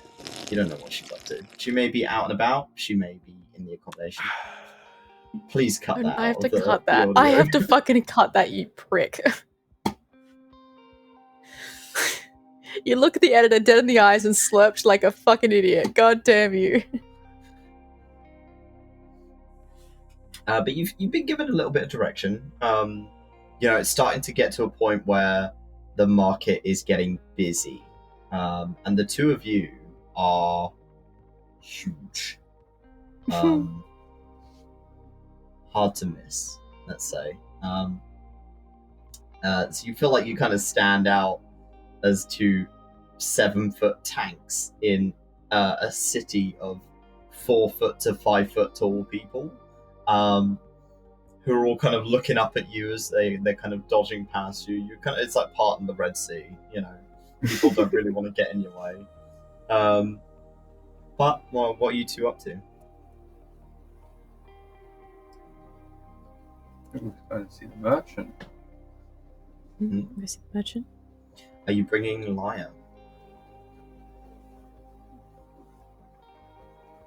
Should we go see if Lyre wants to check on the merchant? Lyre also said he didn't want to see our faces and wanted a day to himself.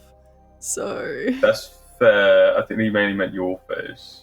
I don't think I pissed off Lyre today. Wow, Kaiden. I love how supportive of a friend you are. Thank you. It really makes me feel good about myself. I'm also going to see the merchant, so if we invite him to go and see the merchant, I'm going to be there. Oh, yeah, that's fair. Get scrolled. We still ask him. For a little bit. Yeah, why don't we can go ask him and be Yeah, like, we can hey, go you ask. want to come speak to some like Fae guy? He's probably gonna say Yeah. no, but we can still ask him. Yeah. Yeah, we'll go ask Lyre if he wants to come We'll speak to ask. the funky wonky Fae. Okay. You bimble back to the accommodation. Lyre, what have you been up to whilst these two have been out and about? Couple things. Depending if it's been a few hours, could I say that I've inscribed these scrolls into my book? Yeah. I Right. believe, I don't know how long it takes per spell to put them in your spell book. Okay. I think it A wisdom depends. spell can be copied. When a spell is copied, you must make a DC 12 Arcana check. Oh.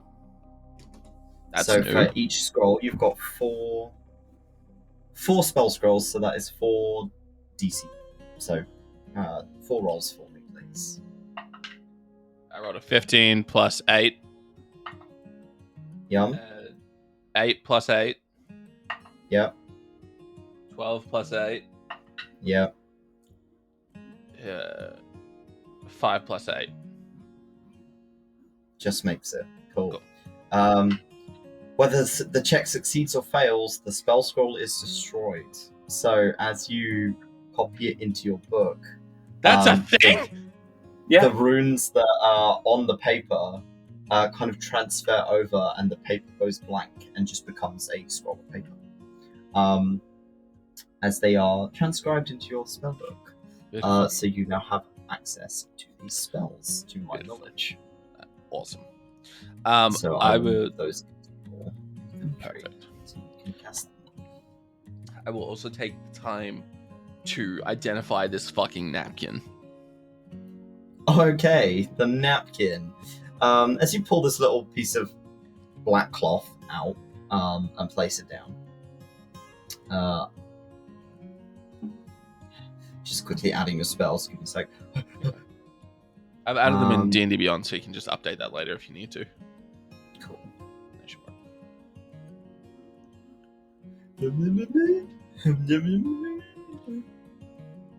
Phantasmal Killer. That's the one. Okay. As you're, I need your sheet open. Open that As you're shit. kind of looking at this circle, it's about palm size. It's a pretty small napkin of very dark fabric that doesn't seem to catch the light at all when you're looking at it. It just sort of looks like it's like matte black constantly. And you spend the 10 minutes of kind of identifying it and using your magic to do so. And you manage to identify it as a portable hole.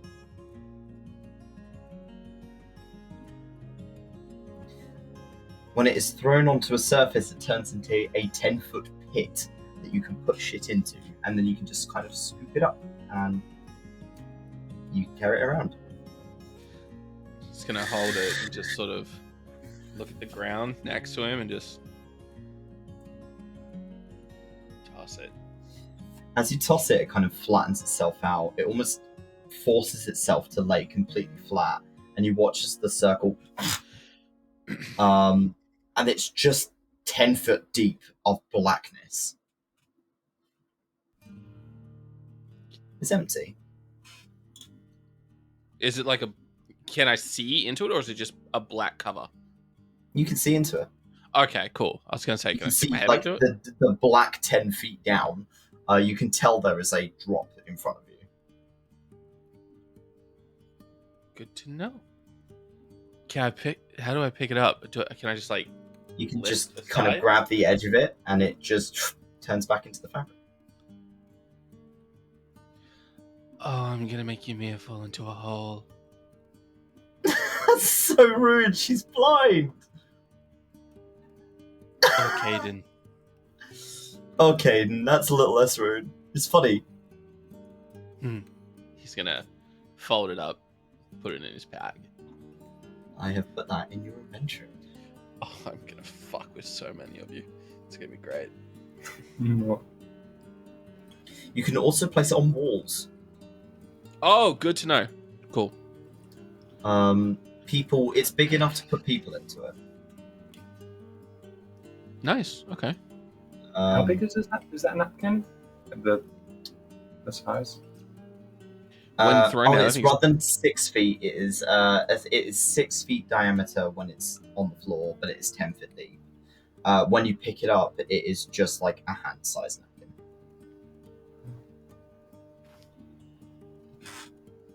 size of a handkerchief. Blah blah blah blah. The portable hole creates an extra dimensional hole up to 10 feet deep. The cylindrical space within the hole exists on a different plane of existence, so it can't be used to create open passages. Any creature inside an open portable hole can exit by climbing out of it. You can take an action to close the hole by holding the edges and folding it up. Folding the cloth closes the hole, and any creatures or objects within it remain in that space. So you can use it to carry items, effectively. No matter what's in it, the hole weighs next to nothing. If the hole is folded up, a creature within the hole can take an action to make an athletics check. It can force its way out and appear within 5 feet. Okay, cool. A closed portable hole holds enough air for you to breathe for an hour while you are hiding.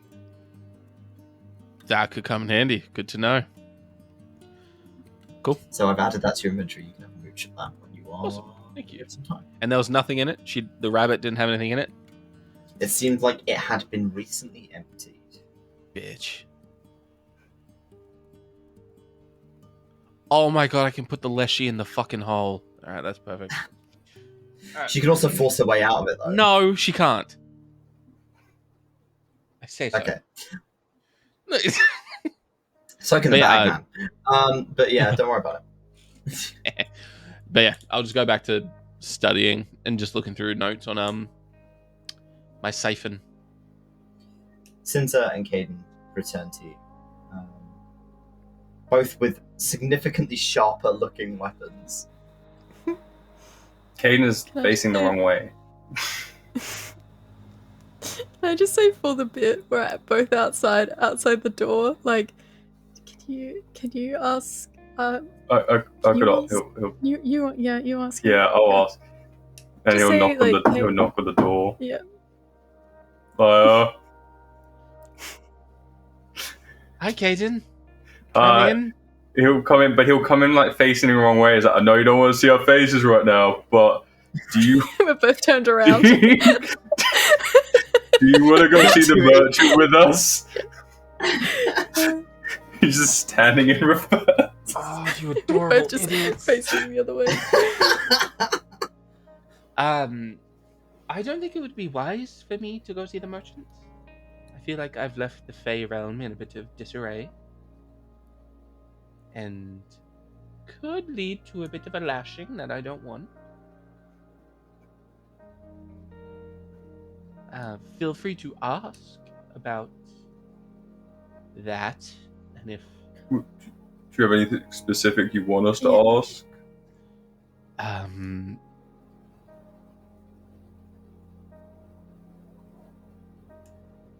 If anyone knows anything about 𝘏𝘪𝘨,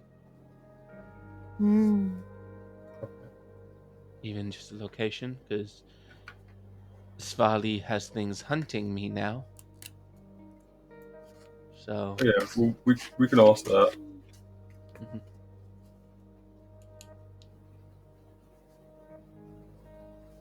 Other than that, no, not really. Okay. Well, we'll let you continue with your whatever you're doing, because I can't see. Have a nice day. Alright, have a good one. And he'll close the door behind him.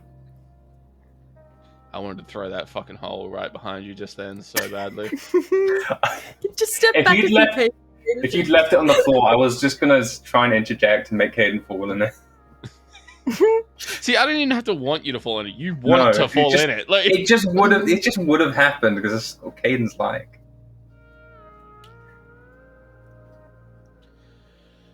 Go get your Fae. To the foe. To the Fae. To the Fae realm. To the courts. To the courts. Right, so you guys are heading off to the Wild Weaver statue. Well, you see kind of her holding up the council room. This figure holds up the stone, almost like castle above her. There's water kind of pouring over her hands, and she kind of just stares forward. Just kind of looking at her. Nothing's happening. Hmm. We Do you have to think I ask. just speak, just like out into the ether? Do you think? Maybe he's gonna knock on the stone. Wherever this stone goes by. I don't think they're in. You were told a phrase that you were supposed to say by Lamb. Can't remember. I know. We wish to speak to the merchant. As you say that, the two hands that are kind of clasped in front of her, you watch as this wooden door just apparates in her hands. And the door is kind of cloaked in silks. There are kind of red and purple and green silks kind of laying out over the top of it. There's a little sigil on the front of the door. It doesn't have anything behind the door, but when it opens into a space that's definitely not the space that's behind the door physically. Sinza's gonna turn to Kaiden, kind of put her hands on his shoulders. Okay. No making deals, saying yes to things that we can't promise. We'll be smart in here. Yeah. Okay. Oh wait, no, not yes. No. No, yes, exactly. Yes. No, yes. Yeah, No, no, yes. yes, no. No, yeah, No, yeah, no, no. yeah, yeah, no, no, no, yeah, yeah, no, no. yeah. No, you. No. Yeah, Yeah. no. You know you. Both of You you know. roll me a history check. Yeah. Good for Kaiden. History. 16. 15. 15. So the two of you have a vague understanding based on fairy tales that people have told you, or for Kaiden more specifically, things that you have been told about the Fae. There's a few rules that you need to follow. Never look the Fae in the eye. Never look the Fae in the eye. That is number one. If you make eye contact with them, you're making a deal with them. So do not make eye contact. If you thank them, you have to have good reason, because otherwise they're going to think that you owe them. Oh, no. I'm so glad I didn't go. I'm just saying. You're lucky you didn't come with us. I wish you'd come with us at this point. We're gonna be fine. Kaiden isn't. And lastly, never turn your back to them, because Look that at is them. denying their hospitality. Do you relay this to Sinza, Kaiden, or no? Yeah, he will relay this. Okay. So, no thanking without reason, no eye contact, and no That'll be a turning. deal. And don't turn your back Yeah. on them. So, Okay. yeah, I mean, What about... Okay. I've Yeah. never had to, do it myself, so I don't know what considers turning it back, how far I turn. Well, I'm thinking when we're leaving, do we have to, walk backwards out of the space? Yes? I think Okay. so. Okay. It's gonna be great. This is a great idea Yeah. that I had. That's definitely not gonna turn into absolute shit. As you're looking at this kind of dark open space in the door, because it's just kind of blackness through this gap, this 2D plane of a door. As it opens, there is kind of a flutter of lanterns, and a green light is humming from inside.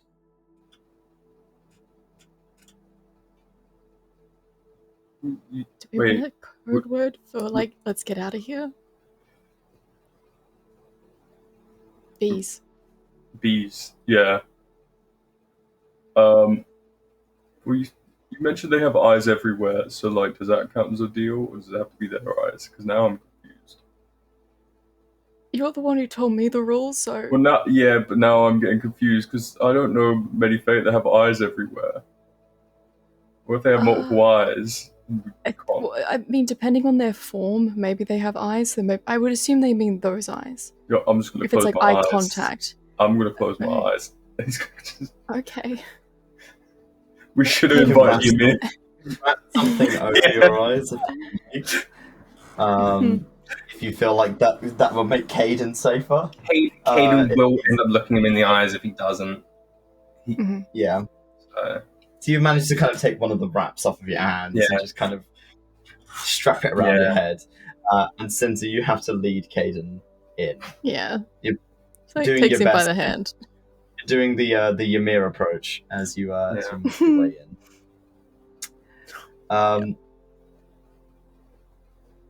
And the first thing you notice is that this it's a wooden floor as you step in. There are floorboards that kind of creak as you step in, and you're met with what looks like a shop. It is a large open space with lots of kind of rows of shelves. There's potions, there's scrolls, there's items for sale, and a counter with almost like a little library on a second kind of an upper story that's behind the counter. It's all open plan, and sat behind the counter is a figure with a strangely kind of alien face. They've got no nose. They've kind of got like almost like a waxy skin that is grey-brown in tone with these golden kind of, almost like kintsugi cracks across their flesh. This kind of puff of willowy, semi-blonde hair, white, closer to kind of a grey-white. These bright yellow-green eyes that are hidden behind a pair of large, round glasses. And they are dressed almost in like quite a nice, almost noble white shirt and a like a waistcoat. And they kind of sat with a pipe as they smoke, and this green plume of smoke kind of flutters over the counter. And there's a smile on their face as they kind of watch you walk in.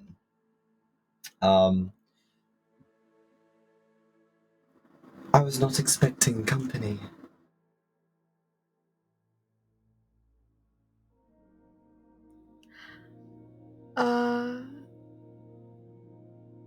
We hear you're the one to talk to about some questions or answers or curiosities.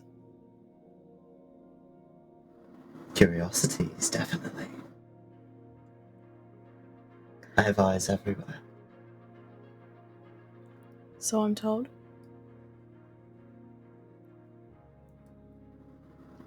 A watcher as he looks over at Kaiden. And the eyes behind your eyes.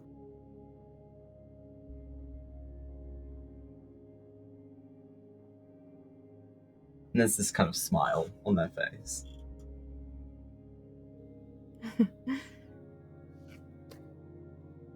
I spoke to one of your followers. I'm not sure what you call them in the city of Sahonos. You spoke to my second echo. It was a valuable conversation. So You may call them something along the lines of paladin. A paladin of mine. I mean, that makes sense. Sworn to an oath.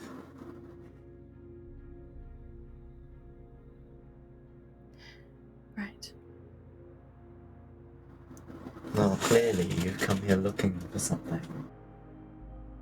They lean forward over the counter. And this, again, take another kind of long drag of this smoke. And it just kind of clouds across the floor. Sinza, still holding Kaiden's hand, kind of squeezes it tightly. And she kind of looks sidelong at him. Did you want me to go first? I'm going to be honest, I'm drawing a blank of what we're going to ask. Do not worry, Watcher. I wear the glasses to not accidentally cause problems. With outsiders, especially. Oh, okay. And he'll take it off. He catches himself going to say thank you. Just no. That's very. It's nice of you to do. I don't want any old mortal being one of mine.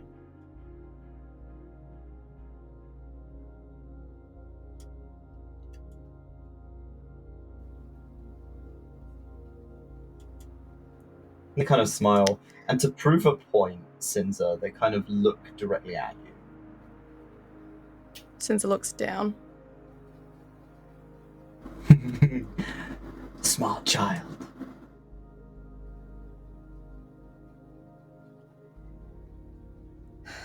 The council said you had eyes in Sahonos. Like I said, I have eyes everywhere.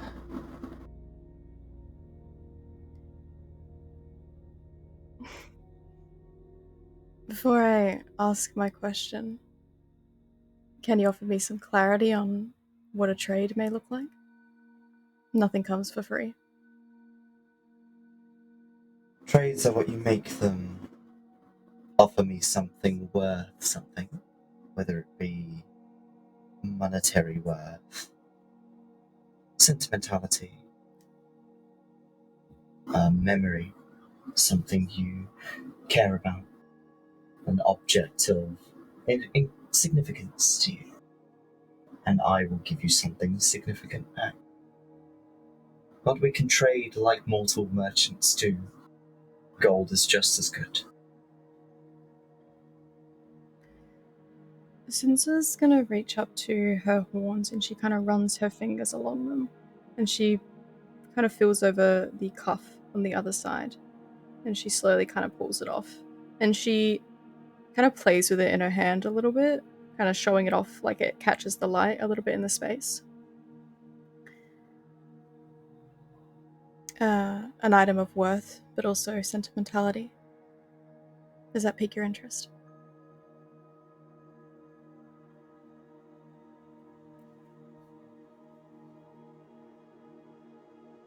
The shining iris of the 𝘞𝘭𝘭𝘮.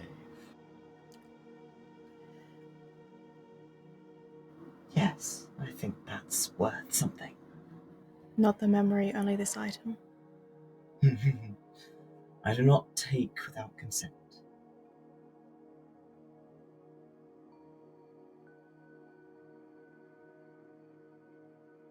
My contact in Sahonos has gone dark.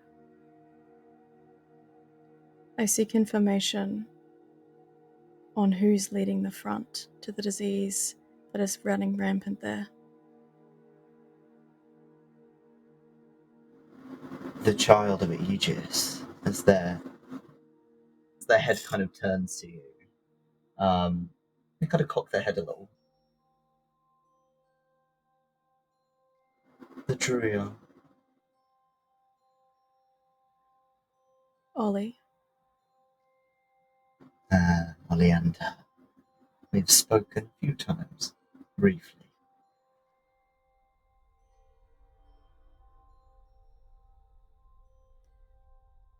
Sinza pulls this face of confusion, I think, a little bit. Like, she's trying to work out in her mind, do they have some a deal or accord or like conversation they had with them at some point? It doesn't seem unlikely that Fae talk to each other, you know. Okay. Yeah. And being a Druia of another Fae, they probably don't step on each other's toes, but Ollie's likely aware of Oren's presence in the city. Okay.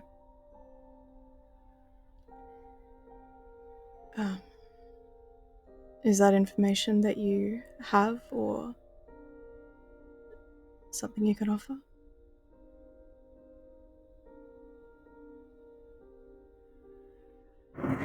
Specifics, my dear.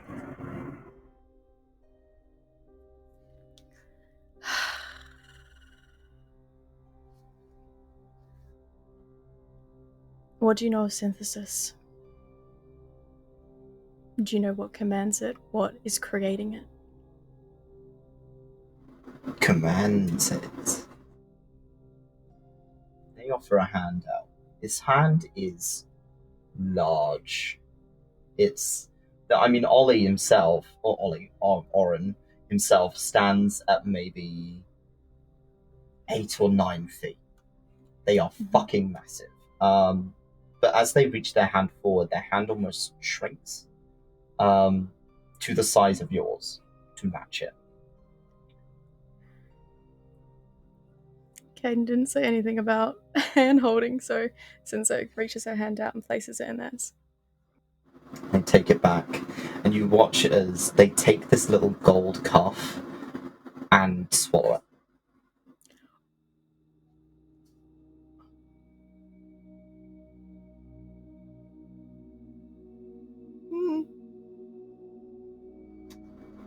Synthesis is a creature of another plane, outside of my realms of understanding. There are thousands of extra-dimensional planes between here and Saemyth. It is an odd creature, desires conquest, needs help to get there, but is not willing to take it from a higher power. And they kind of lean forward, again taking another drag.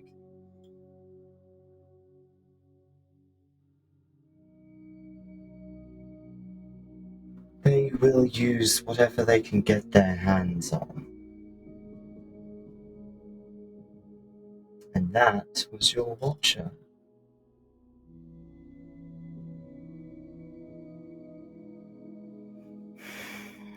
For improvement, for self-improvement, it's growing. It's... okay. They harness wild magic because they and their crew, their little motley gang, you could call them, are seeking to corrupt the heart of Sith.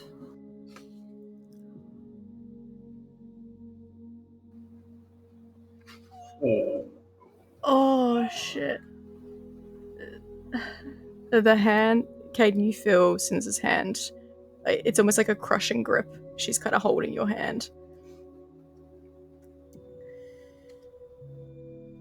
Your watcher best learn his duty quick. Oh, that's a lot of pressure.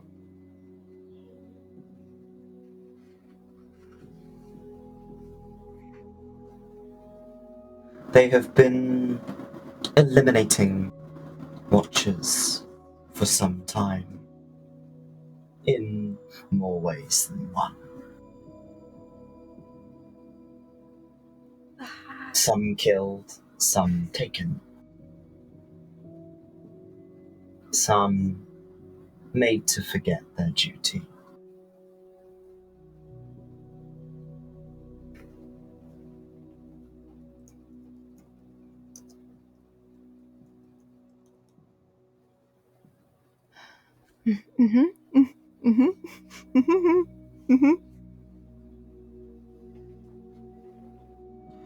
You've had dreams of them, have you not?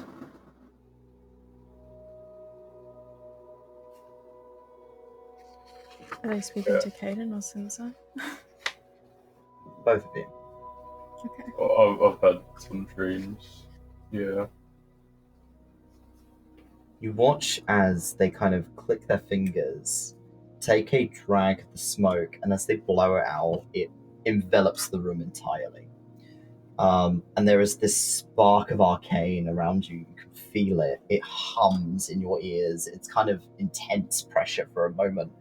and the world around you shifts into that cliffside that you haven't seen in quite some time. But Oren has stood with you, looking out at that open ocean, at that gigantic echo of the moon, and those 4 figures stood on the waves that you saw the first time you dreamt of them.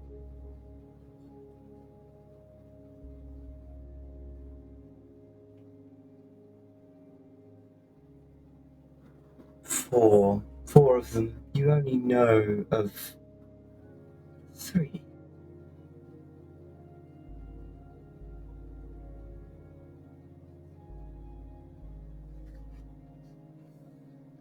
The remaining Cadence. I think you know who Cadence is.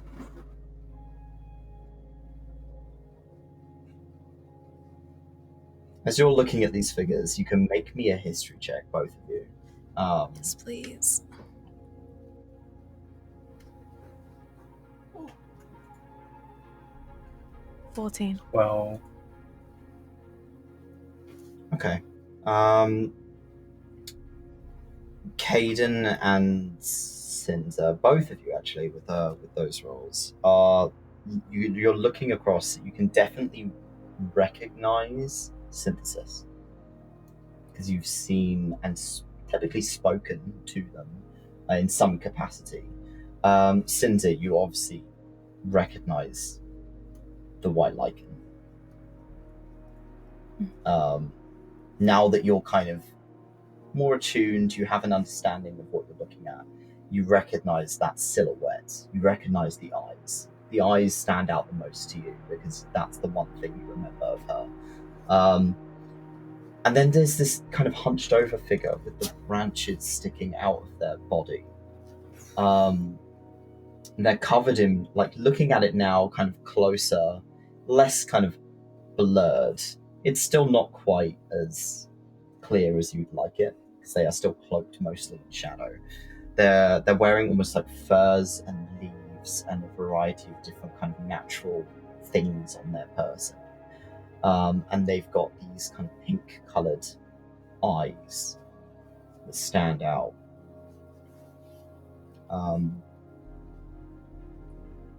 It wouldn't be too far of a guess for you to assume that's probably the hag. That's probably the bloodied mother, yeah.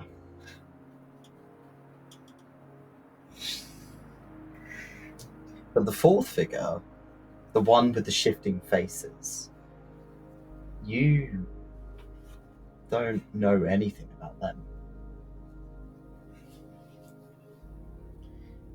Can I try and discern which shadow belongs to which person? Because if I can safely assume that Kaiden and Sinza's is who, do we know the shapes of Lyre's and Ymir's? Are they there as well? Make I'd say an intelligence check. This is you just trying to figure out information based on what you know. We don't need to know that.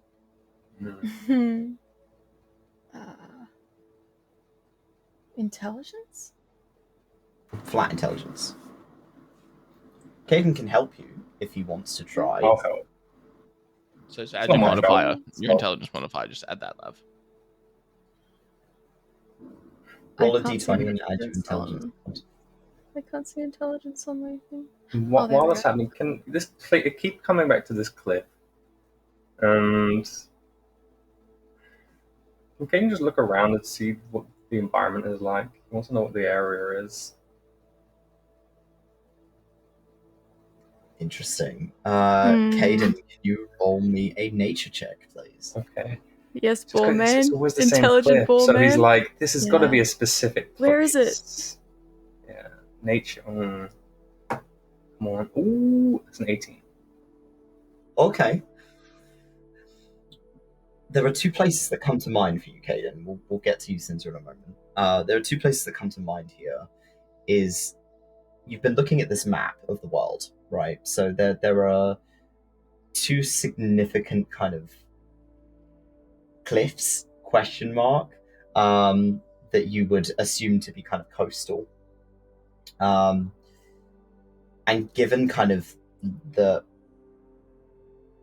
it's open ocean in front of you, there's no like land masses in the distance, it is just flat open ocean. It's either going to be 𝘏𝘪𝘨 or it's going to be the more of the three, which those are your two kind of big indicators here. It wouldn't be 𝘏𝘪𝘨. The more of the three is kind of in the southeast. I can open the map for you on Foundry if you would like to take a look. More of the three or the sea?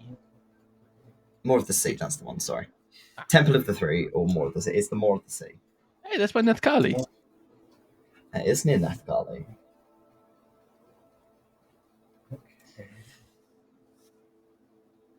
Who are the three? The three is a temple to three of the Divine Seven. Oh. So it's a temple that are dedicated to Asus, Deltan, and Ibris. Oh. Okay. Oh my god. Yep. Okay. It is another pilgrimaging site from Carvin. A Oh, lot of Azimuth's track. You also saw it in the Divine Sanctum as mapped out on the giant map that was on the floor. It was one of the areas that was tagged effectively with a fountain. Mm-hmm. Okay. Sinza, with a 13, Mm-hmm. you're kind of beginning to, so you've pieced together, okay, we've got the hag that's related to Kaiden in some capacity. We've got the white lichen that's related to you in some capacity. A necromantic / lich focused on life, on something to do with creating life or creating better life. You're starting to think about Ymir, whose whole aspect is to extend the lives of Azimuths, extend her own life, so that she can continue to do what she does and has a fair chance at living. Who better than someone who doesn't get to die, a lich? And that face, that person with the changing faces, there's only one other person I could relate to. Changing faces? Yeah, that's crazy. yeah. Okay. Oren has taken a seat on the cliffside and is kind of dangling their feet off the end of the cliff. And you've noticed now that Oren is maybe the same size as Ollie. They have made themselves smaller. And sat down and is kind of kicking their feet a little. Strange creatures, do you not think? I don't know if strange is the right word. Complex, maybe.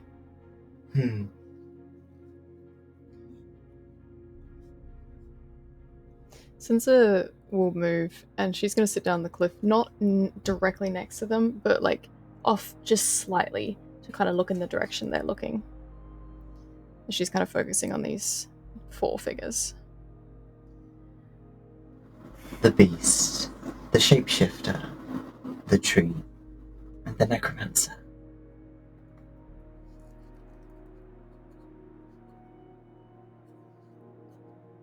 Why you? How interesting.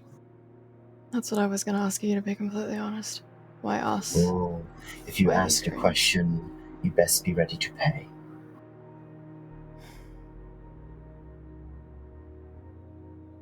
I don't know if that's a question I want the answer to just yet. You will find out in time. Your path is taking you there. My archfey sister will be able to provide more for you than you think. 𝘏𝘪𝘨? Indeed. The Archfey of Dreams, she will be able to decipher more than you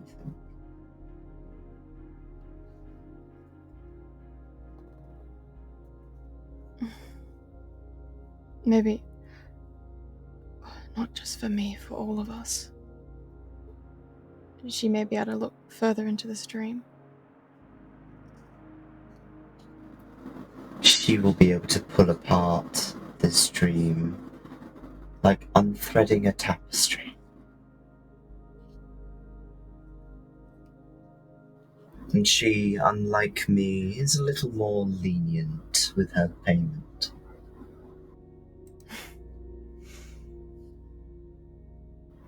She tends not to ask much in return, not something I understand much of, not anymore. Perhaps when I was mortal. But opinions change over a long time, and you fall into habits as an Archfey. It's hard to lose those strings of mortality, I think. Sympathy for the mortals, maybe.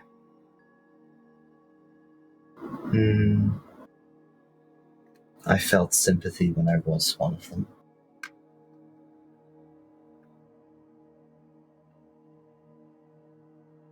Now I blink and they're dead.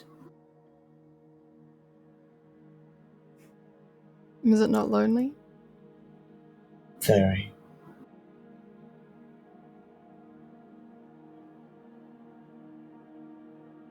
And they go quiet.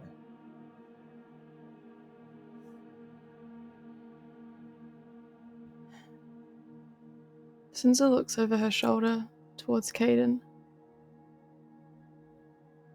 And she signs. Did you want to ask a question about your dad?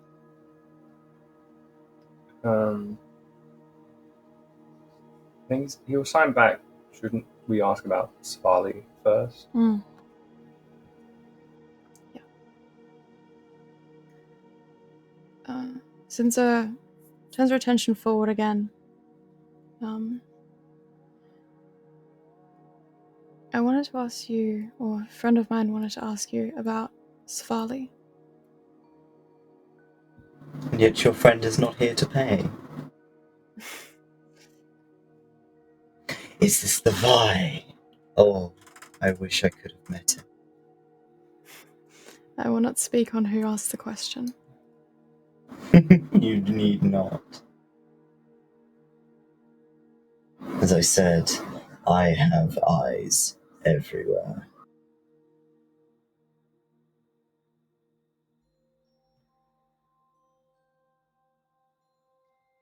How do I phrase this The question? smoke begins to clear, and as it does so, you are back in that kind of shop-like space, and 𝘏𝘏, 𝘏𝘏! She's Oren alive! has returned to their usual quite large form, and they're leaning casually on the counter.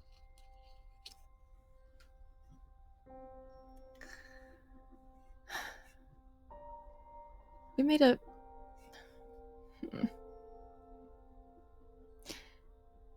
We have some concern for their realm. From my understanding, it was possibly corrupted by something. Possibly.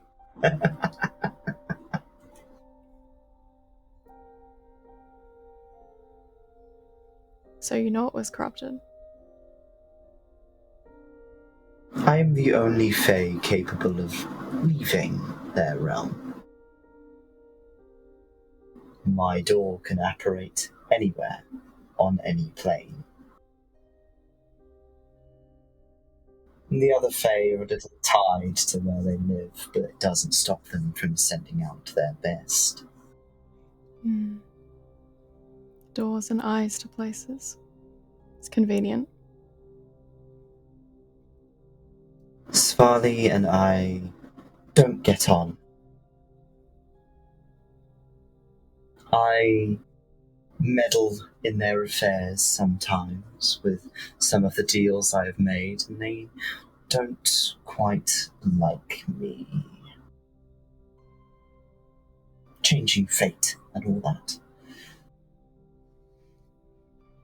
So you weren't sad to hear of their corruption then? Oh no, I fear them.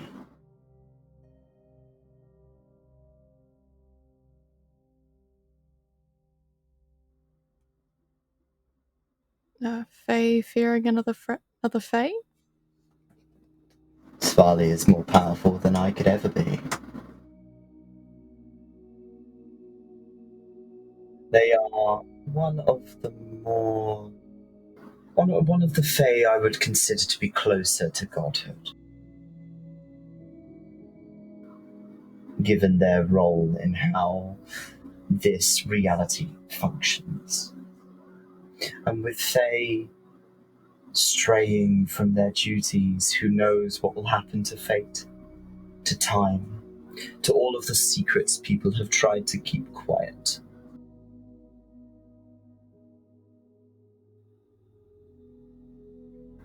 𝘏𝘏𝘨 is powerful and has powerful allies. And your 𝘏𝘰 has an executioner on his tail.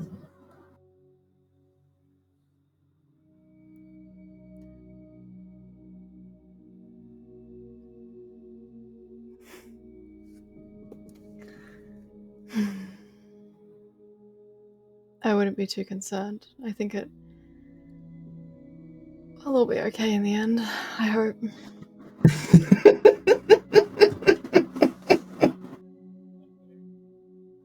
You're cocky. I like that.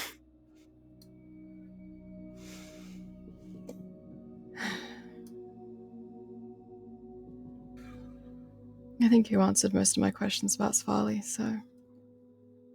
And what will you give me in return?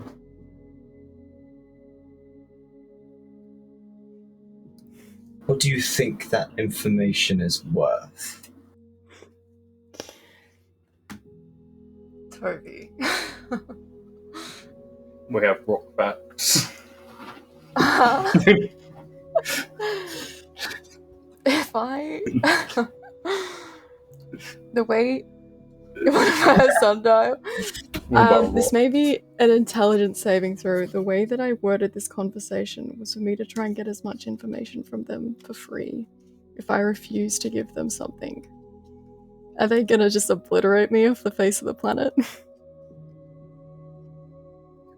If you refuse to give them something, they may take it as a disrespect. Okay, I understand. But if you think that you've sidled them, that you've gotten something for free out of them, I mean, they will respect the hustle.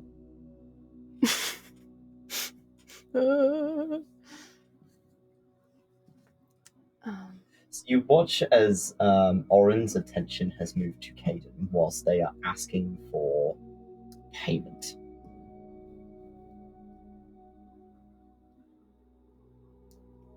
Can I? What is their expression without meeting their eyes? Is it? I'm trying to read some body language here. There's a smile on their face. It's a gentle smile, but they seem to be observing Kaiden. Okay.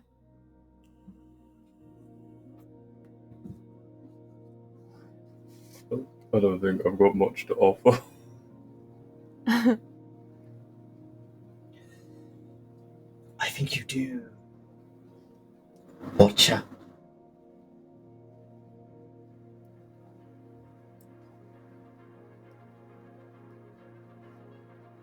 I haven't asked anything yet. Oh, I thought this was a communal space. We were sharing information, were we not? I asked the questions. I'm willing to pay the price for it.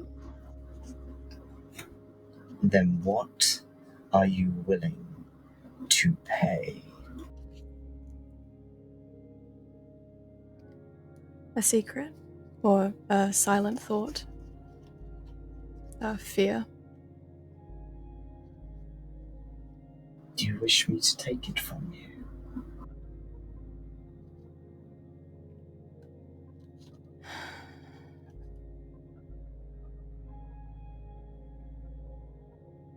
I don't want you to take it. I don't have much else to give. You watch as they lean forward, watching your body language, watching how you're responding to this question. And that smile widens. It almost like splits just a little too far across the face.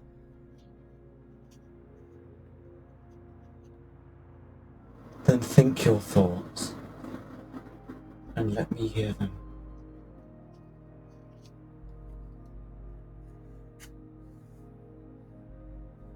You can send them in whispers to me. No, I think I want to say them.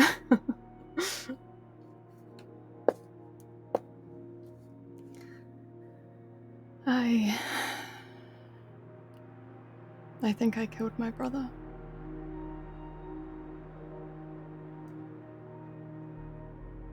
And I You think or you know.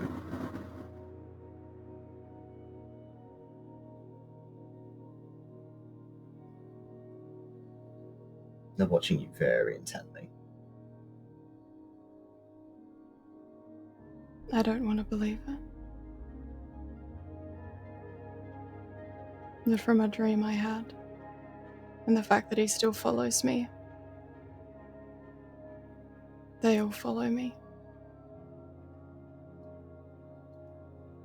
Dreams are very telling.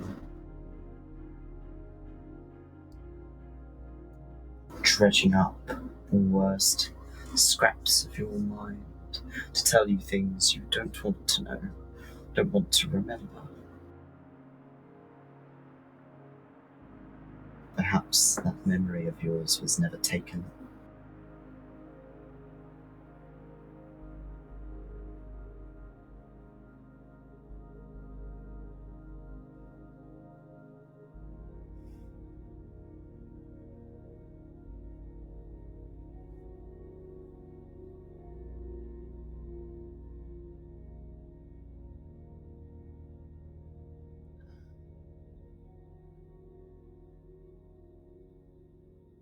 Sinza she's sitting and she's just thinking, and she's got a million miles going through her head because she's starting to think now, if a creature or a fae like the merchant can take memories, did she no longer want to feel the pain of her memories of what she did? Did she give up her memories to not feel it, the pain of what she did?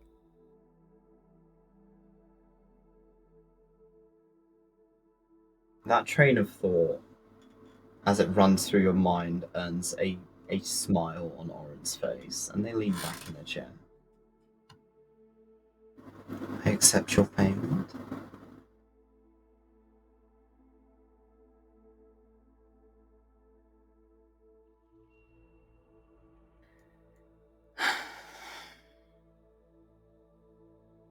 You wish to probe me further. How exciting. I don't know if this is something I'm ready to face just yet.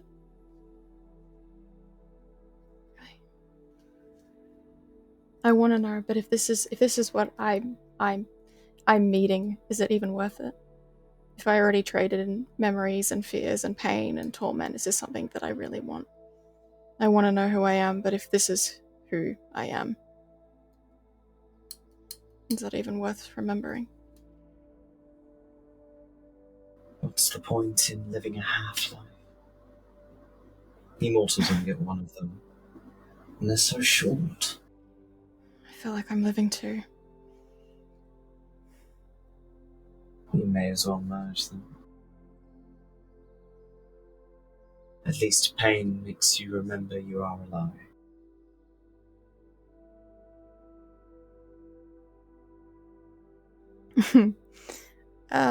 Lyre's words run through Sinza's memory.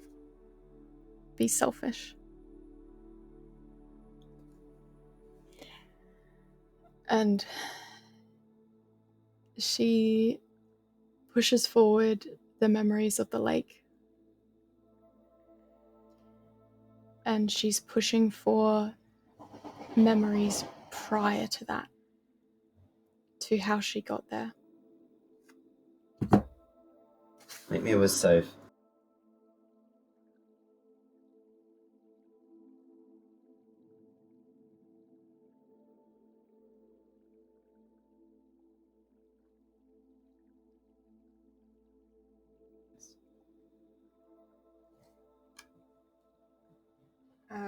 What the fuck is that? 12.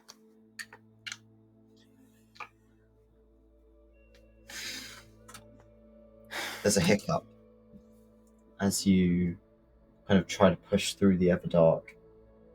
Like it's this fucking brick wall in your mind that you are trying to force your way through. And you feel that tightening in your chest. You feel that kind of bile rising in your throat. And Oren leans over. Not here, little lichen.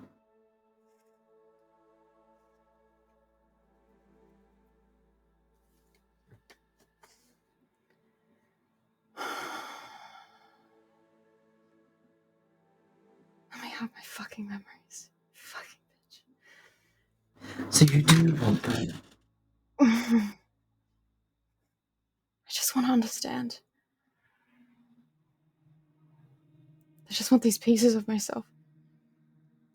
Mortals are What is keeping them from me? fascinating.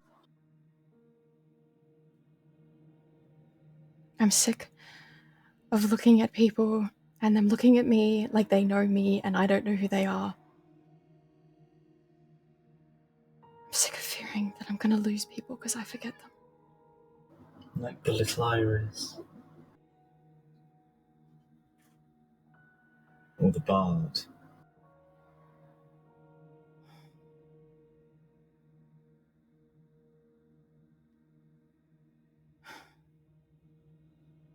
Sinza slumps as you mention the songbird.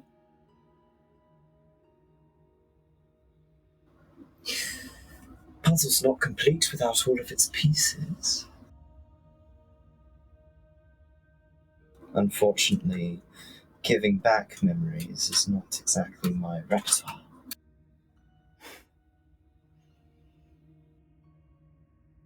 But there are others in which it is.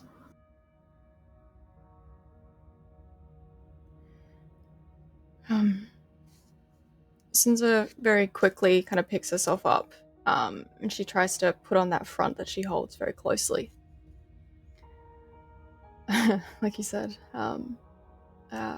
Dracera may be able to assist with something like that at some point, maybe. I will inform her you are interested. I would appreciate that.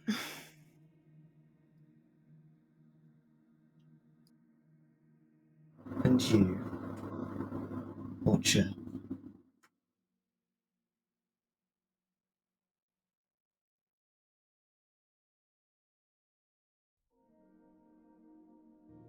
I'm waiting for your question.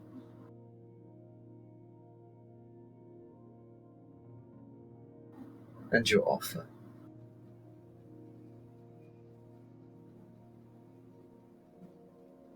I'm gonna sign the Sinza. So I really don't know what to ask anymore. I don't want to give up any rocks.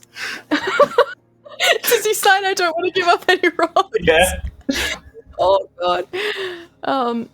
You see Sinza kind of chuckle to herself as she reads your palms. And she signs back. Do you want to know more about this hag? How powerful they are? Where exactly they are? Well, they ask about specifics. Specifics of you? Well, the merchant asked you about specifics. I don't know. A vague question is enough. If you use the name of the hag, I think that'll help. We also have a rough location, so if you tie that in as well. I could ask about the rock that they have. The one that we encountered, or a different Yeah. rock? There's a different one.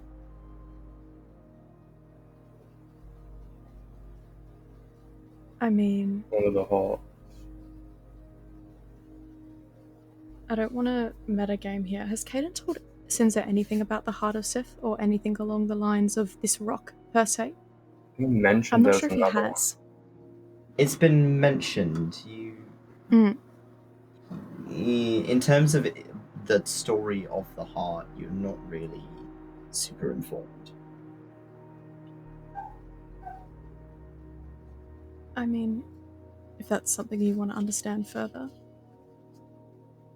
Also, they keep calling you a watcher. I'm not sure what that means. Do you know what that really means?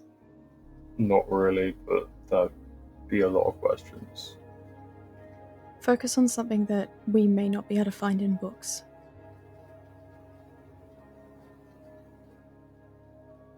Like the power level of a hag, their exact location. That's not something we're going to be able to find in books.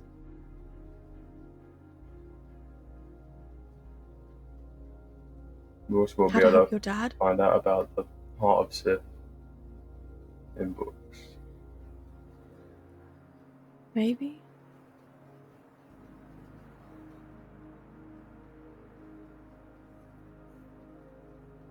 Yes. I know where he is. I know the general area he is. Mm-hmm. So on the border of the Feylands. Mm-hmm. So we know where to look, where to go. When you saw your dad, what was his state? Was he moving?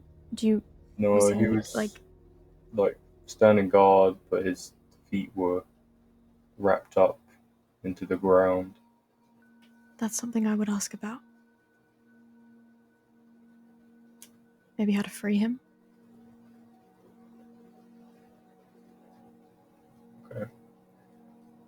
He'll stop speaking of harm so he can speak to the merchant.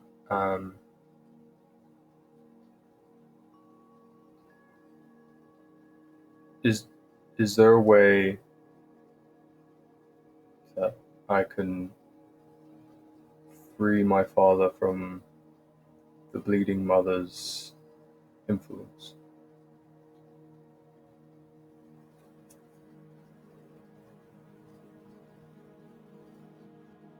Kill her.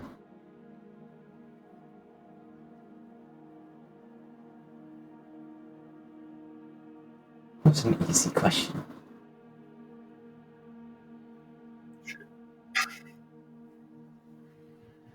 You've already been marked by her, Watcher.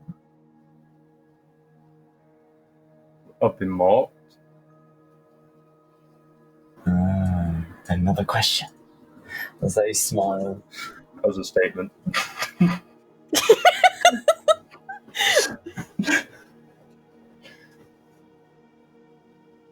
And they kind of draw a line across their face, across where your claw marks are. Her pet that she left behind.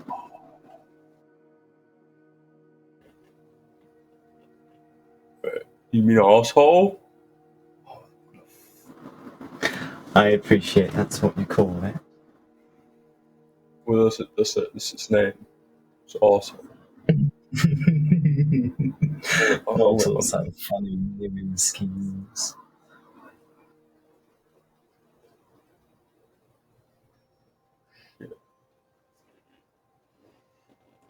You didn't think she'd leave her territory unattended?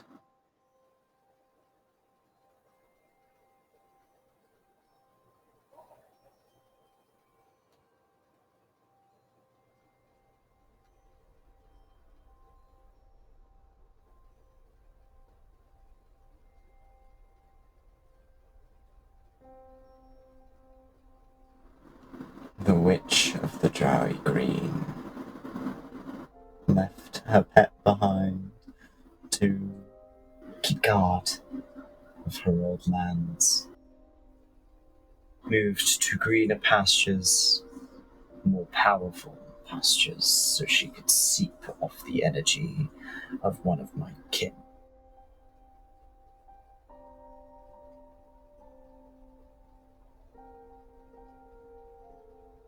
Feeding off another fae.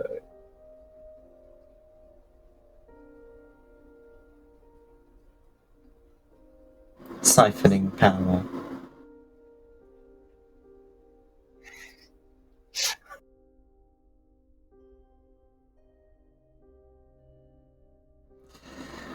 She is what you could assume now to be referred to as an archhag. More powerful than her kin. And with a pet of such proportions, well, you barely escaped with your life.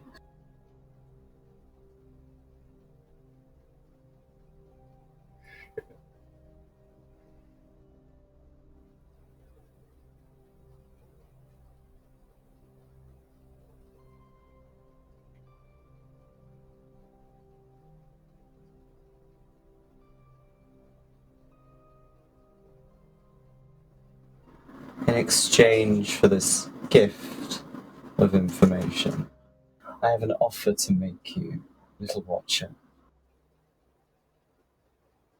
I don't ask for much, and I think it pertains to your interests. That depends if you're going to ask for any of my rocks. Or my organs. It is a rock, but I will give it to you. Oh, okay, yeah, I love rocks. They smile and kind of lean over and offer this hand out towards you. Again, it kind of shrinks to size. And one of the crystals that you see all over the city, these beautiful crystals that people have embedded in their armor, that people have glowing all over the city, they offer you a shard. I've been trying to get hold of one of these, so he takes it and puts it with his rock collection. You will be my eyes, Watcher, on your travels. I wish to see what they've done to my kin. And I want to see that archhag dead.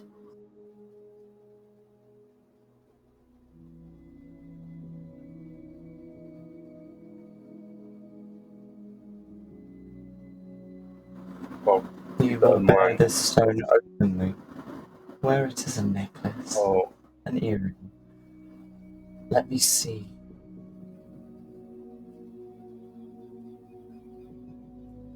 I think he'll get it. He'll fasten it to like the strap he wears across his chest, so it's just in the chest area. So it's just very directly able to see everything.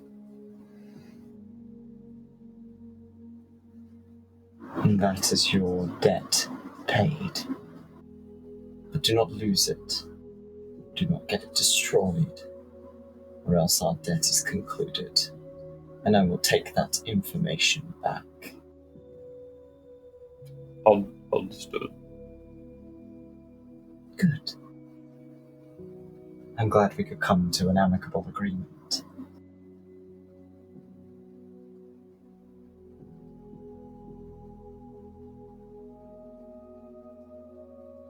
They kind of lean back in their chair, take another drag. Will that be all, little adventurers? Fate weavers. Murderers.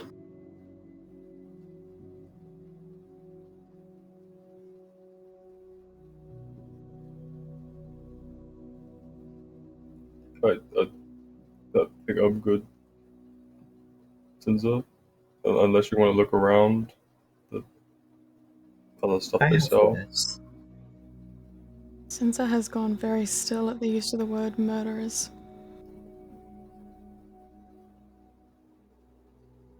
I mean, what kind of wares do you have? What are you looking for, little watcher? Just, I don't know. I mean, I've only gone shopping a bit for magic items. So I don't really know what I'm looking for. I mean, do you have any like, I guess, trinkets and knickknacks that are magical?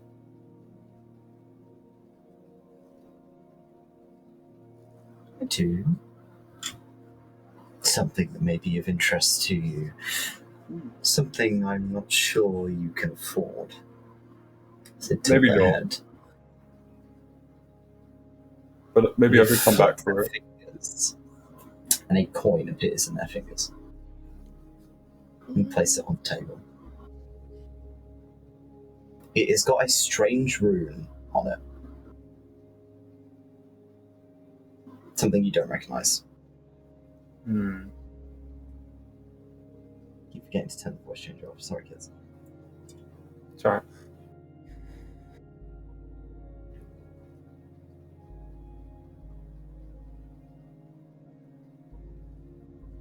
So, what does the coin do? You can travel anywhere within a blink of an eye. So long as you know where you're going. Or else you may end up in the bottom of the ocean.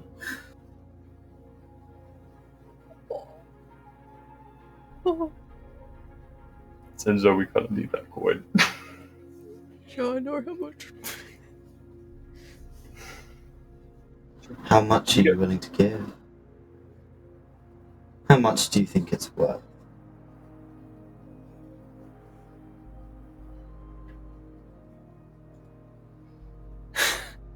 Should we come back with Lyre? If you fancy. Now, your watcher is carrying a part of me outside of the city. Think hard on our conversation here, and I will open my door to you again.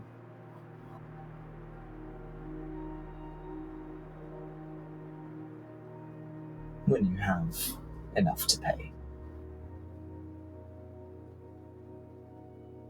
Can you give us an idea of what something like that would look like?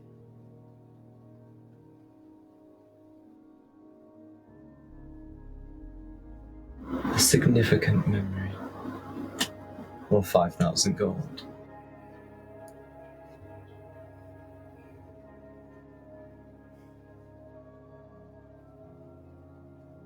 Memory of a loved one. Perhaps your mother. Not that you remember her.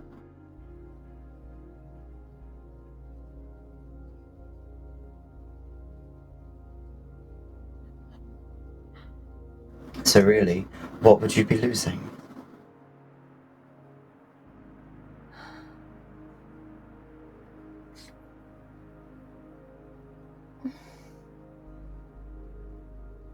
Sinza looks at Kaiden like she's considering it.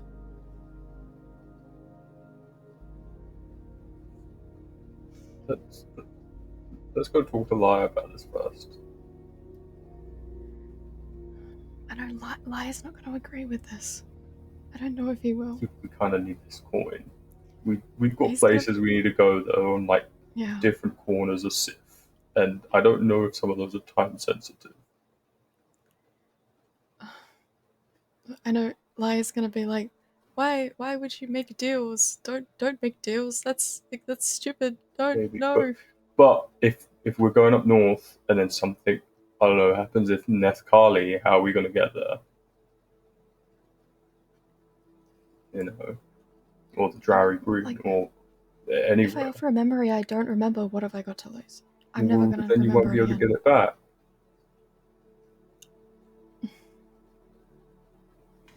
Oren mentioned your mind being a puzzle that is currently missing a lot of pieces. If you manage to put it back together, there will be a piece permanently missing. But you won't even remember that that's missing. You won't even recognize there is a gap in that puzzle. we could potentially maybe barter with some coin and some stuff from all of us. Maybe that's not, the memory of your mother that's missing. I think we best think on this matter and return to me. Yeah. I think we'll do that. Yep. Okay. I'm glad we came to an agreement. Your Yeah. time here is limited. I would take your leave whilst you are still welcome. Understood. I appreciate the hospitality. And then he's going to walk backwards, bow, and then walk backwards out. Okay. I appreciate the trading of information. Sinza's also going to back out of the room. And you two step back out, and you're back in the city of Violet Gold. And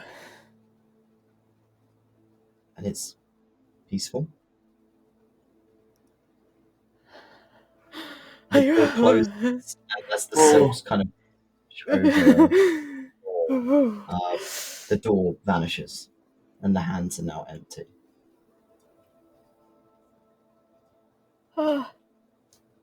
You good? Yeah. Okay. They didn't take any organs? No, I think they're fine. Pat yourself down, make sure there's still all your Pat organs. myself down for All my organs. Okay. That was better than I thought it was going to go. They were. Yeah, and I got a very cool rock out of it. So. Oh yeah, wait, they can probably see us and hear us talking right now. We shouldn't say anything. Kaiden will hold it up like a selfie camera. That's what he's going to be like with the dead hags. Check out what we do, Mom. Yeah. Kaiden, whilst you're holding it and you kind of wave, you wave into it to say hi. Far reaches distantly, almost like a whisper in your ear. Hello there, little watcher. Oh. Kaiden! What did you do? Okay, oh well, no. That definitely works. He'll die. Okay.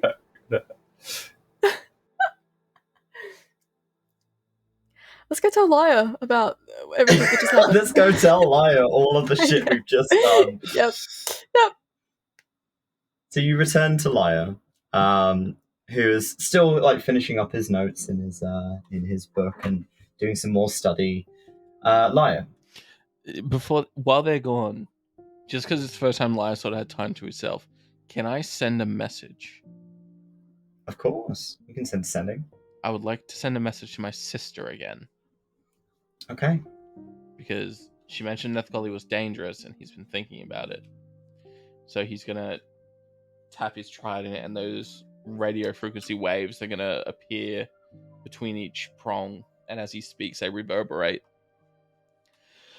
And he's gonna say, "Sister, why is 𝘞𝘏𝘏𝘏 dangerous? What has happened? Has Asus spoken to the Elder? Are you safe? Are mother and father safe? Please be safe." Brother, we have fled the city. Someone has spoken to the Elder, not Asus.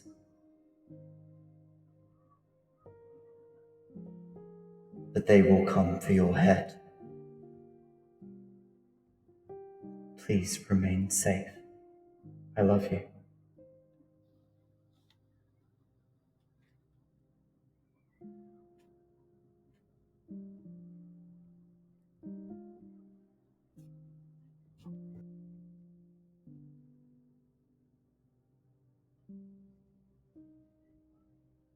It's gonna send another sending. Okay. Give me one moment. I need to make sure I get this right.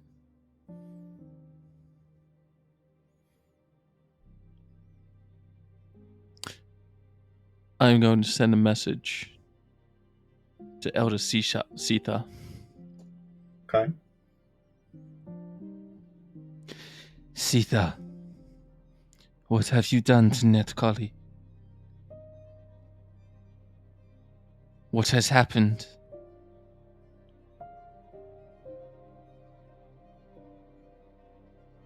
If you are talking to who I think you are, stop now, or I will make you. Who are you to tell me what to do? Abandoning your family. We miss you, Lyre. How about you return home and make this easy?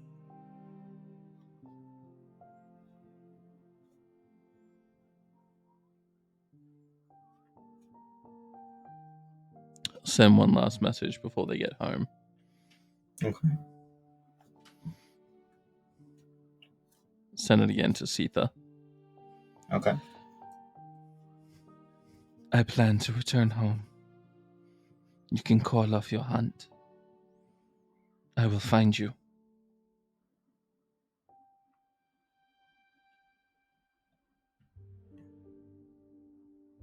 I will call off mine, but the executioner has his own methods. He will find you, whether you are here or not.